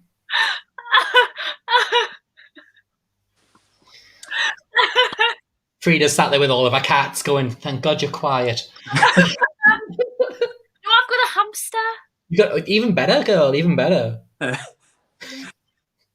I think my tour would be called The Dictatorship. I like that. Thank you. And it'd be all about Adolf Hitler. With a little bit of Maddie is Dead thrown right at the finale. Just a sprinkling. Yeah.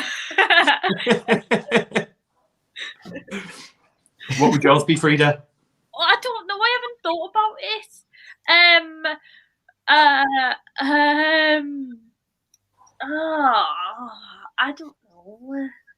I don't know.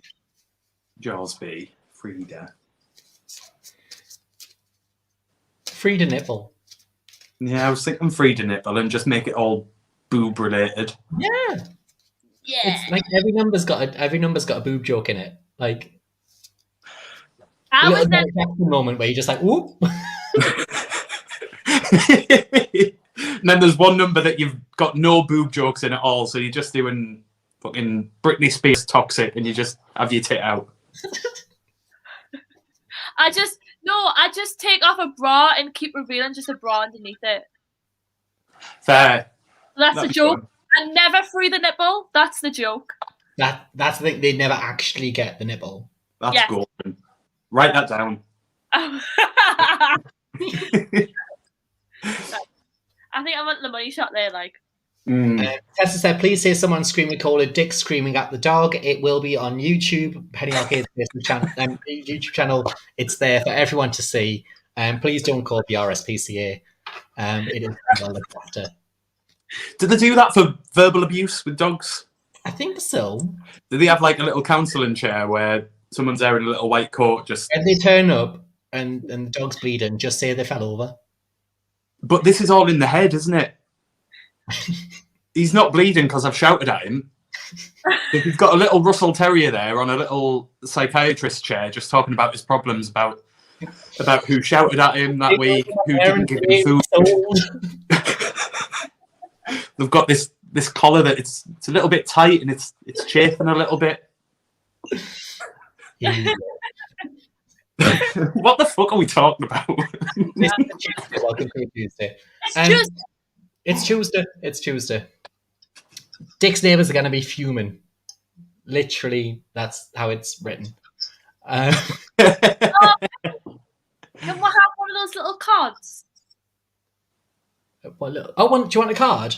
Yeah, I want a card. Yeah. Do you want a random? Yeah. If your vagina could talk, what persona would it be? What would it?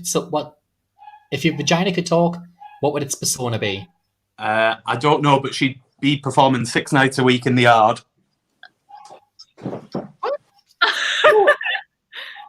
Are you calling me? No, Gladys Duffy. Innit? Oh, I got it. Thank you. Did she do 6? Thought she barely did 2. Anymore. We'll see when we get back. Outside service only. That's going to be fun. I love Gladys. Frida, if your vagina could talk, what persona would it be? I don't have it. Oh, fucking hell. It'll be a little Danny DeVito. That's not what I was expecting. No, same. But that's fun, though. I do enjoy that. So, like, bald on top, but hairy on the sides. Yeah. Yeah. Oh, I was picturing the clit as a tiny Danny DeVito poking his head out your minge. Can I have you an egg?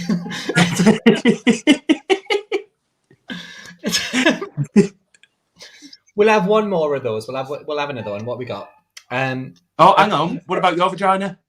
Yeah. Oh, mine. Yeah. I'm already a massive cunt anyway. It's fine. Discovery: a prehistoric dildo has been unearthed by archaeologists. What do you think the cave people called it? What did the cave people call the dildo? Jasmine's dick. It was actually that big, massive green cock that she brought out in the Rocky Horror number. Yeah. Actually, the original one. It's like the first ever dildo. Yeah, that's why it was green. It started out being copper. It's like the Empire State Building. God. So coming up, you've got podcasts. Yeah. And lots of exciting things. Dick has got something exciting that we can't talk about yet. Yeah. Coming up. And for me, I'm just going to be here next Tuesday. Massive. It's going to be great. Next Tuesday, I have got Katana and Elle. Oh, happy day. Katana Delavincini and Elle. What were they called? Fire and Ice? They were called Femme Catel. Oh, yeah. Yeah. What's the file? Yeah, aye. It's the fire one and the other one. They're very good individually, though, aren't they? Well, they do very well separately, but their power is stronger when they're together. Also, I designed some merch for Ivy that's available on badwearday.com. Yes. Very good as well. Check it out, badwearday.com. Not that we're all advertising whatever we're doing.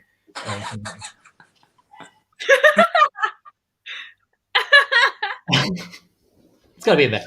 But while we're at it, I thought I'd throw that one in as well. So thank you to you two. Hang on, hang about, Penny. Why the fuck is your PayPal up there and ours isn't? Oh, because I'm the host.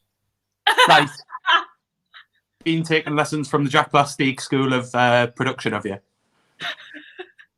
I don't like Sorry. I've got a lot of time to fill, but none of it's filled by drag content. I love the guests, though. I love them all. Shit. Oh, for fuck's sake. I'm so fucking drunk. Sorry, but I'm fucking off me boobs. One note to finish on. Tessa said, Dick, I mentioned the liver to plop. And he said, I forgot about that. It's probably still there. I wouldn't be surprised. I wouldn't be surprised. It probably is. But thank you two so much for joining me tonight. Like I said, next week we've got Kit and Elle. Hopefully we'll get you two back sometime soon. Penny, can I just say, I love you so much. I think you are brilliant, and I think what you're doing right now is very, very brilliant. And I look forward to Tuesday every single week. It is fun. Thanks. I'm not willing to go as personal as that, but I quite like you. Thanks.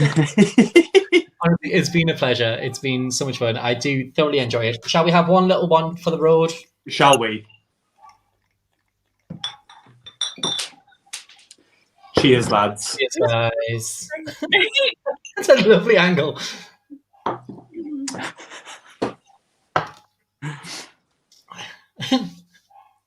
Welcome to Frida Vision. Real thing that's going to happen. I'm so happy you watched WandaVision. Sorry, last thought. Love WandaVision. We need to start like a proper geek, like you know how Pebble has her podcast, A Horrible Time, available where you get your podcasts. We haven't got a geek one yet. You know what? It's not a podcast, but me and Teresa, we're going to start doing, if anyone's interested, we're going to start doing like a Pokemon themed cabaret night. So like all the performers that we chose got like their stimulus was fire and leaf. Oh my God. So they'd have to battle each other out. Let me know when you're doing the Evolutions night. Like that's a night I want to be there for.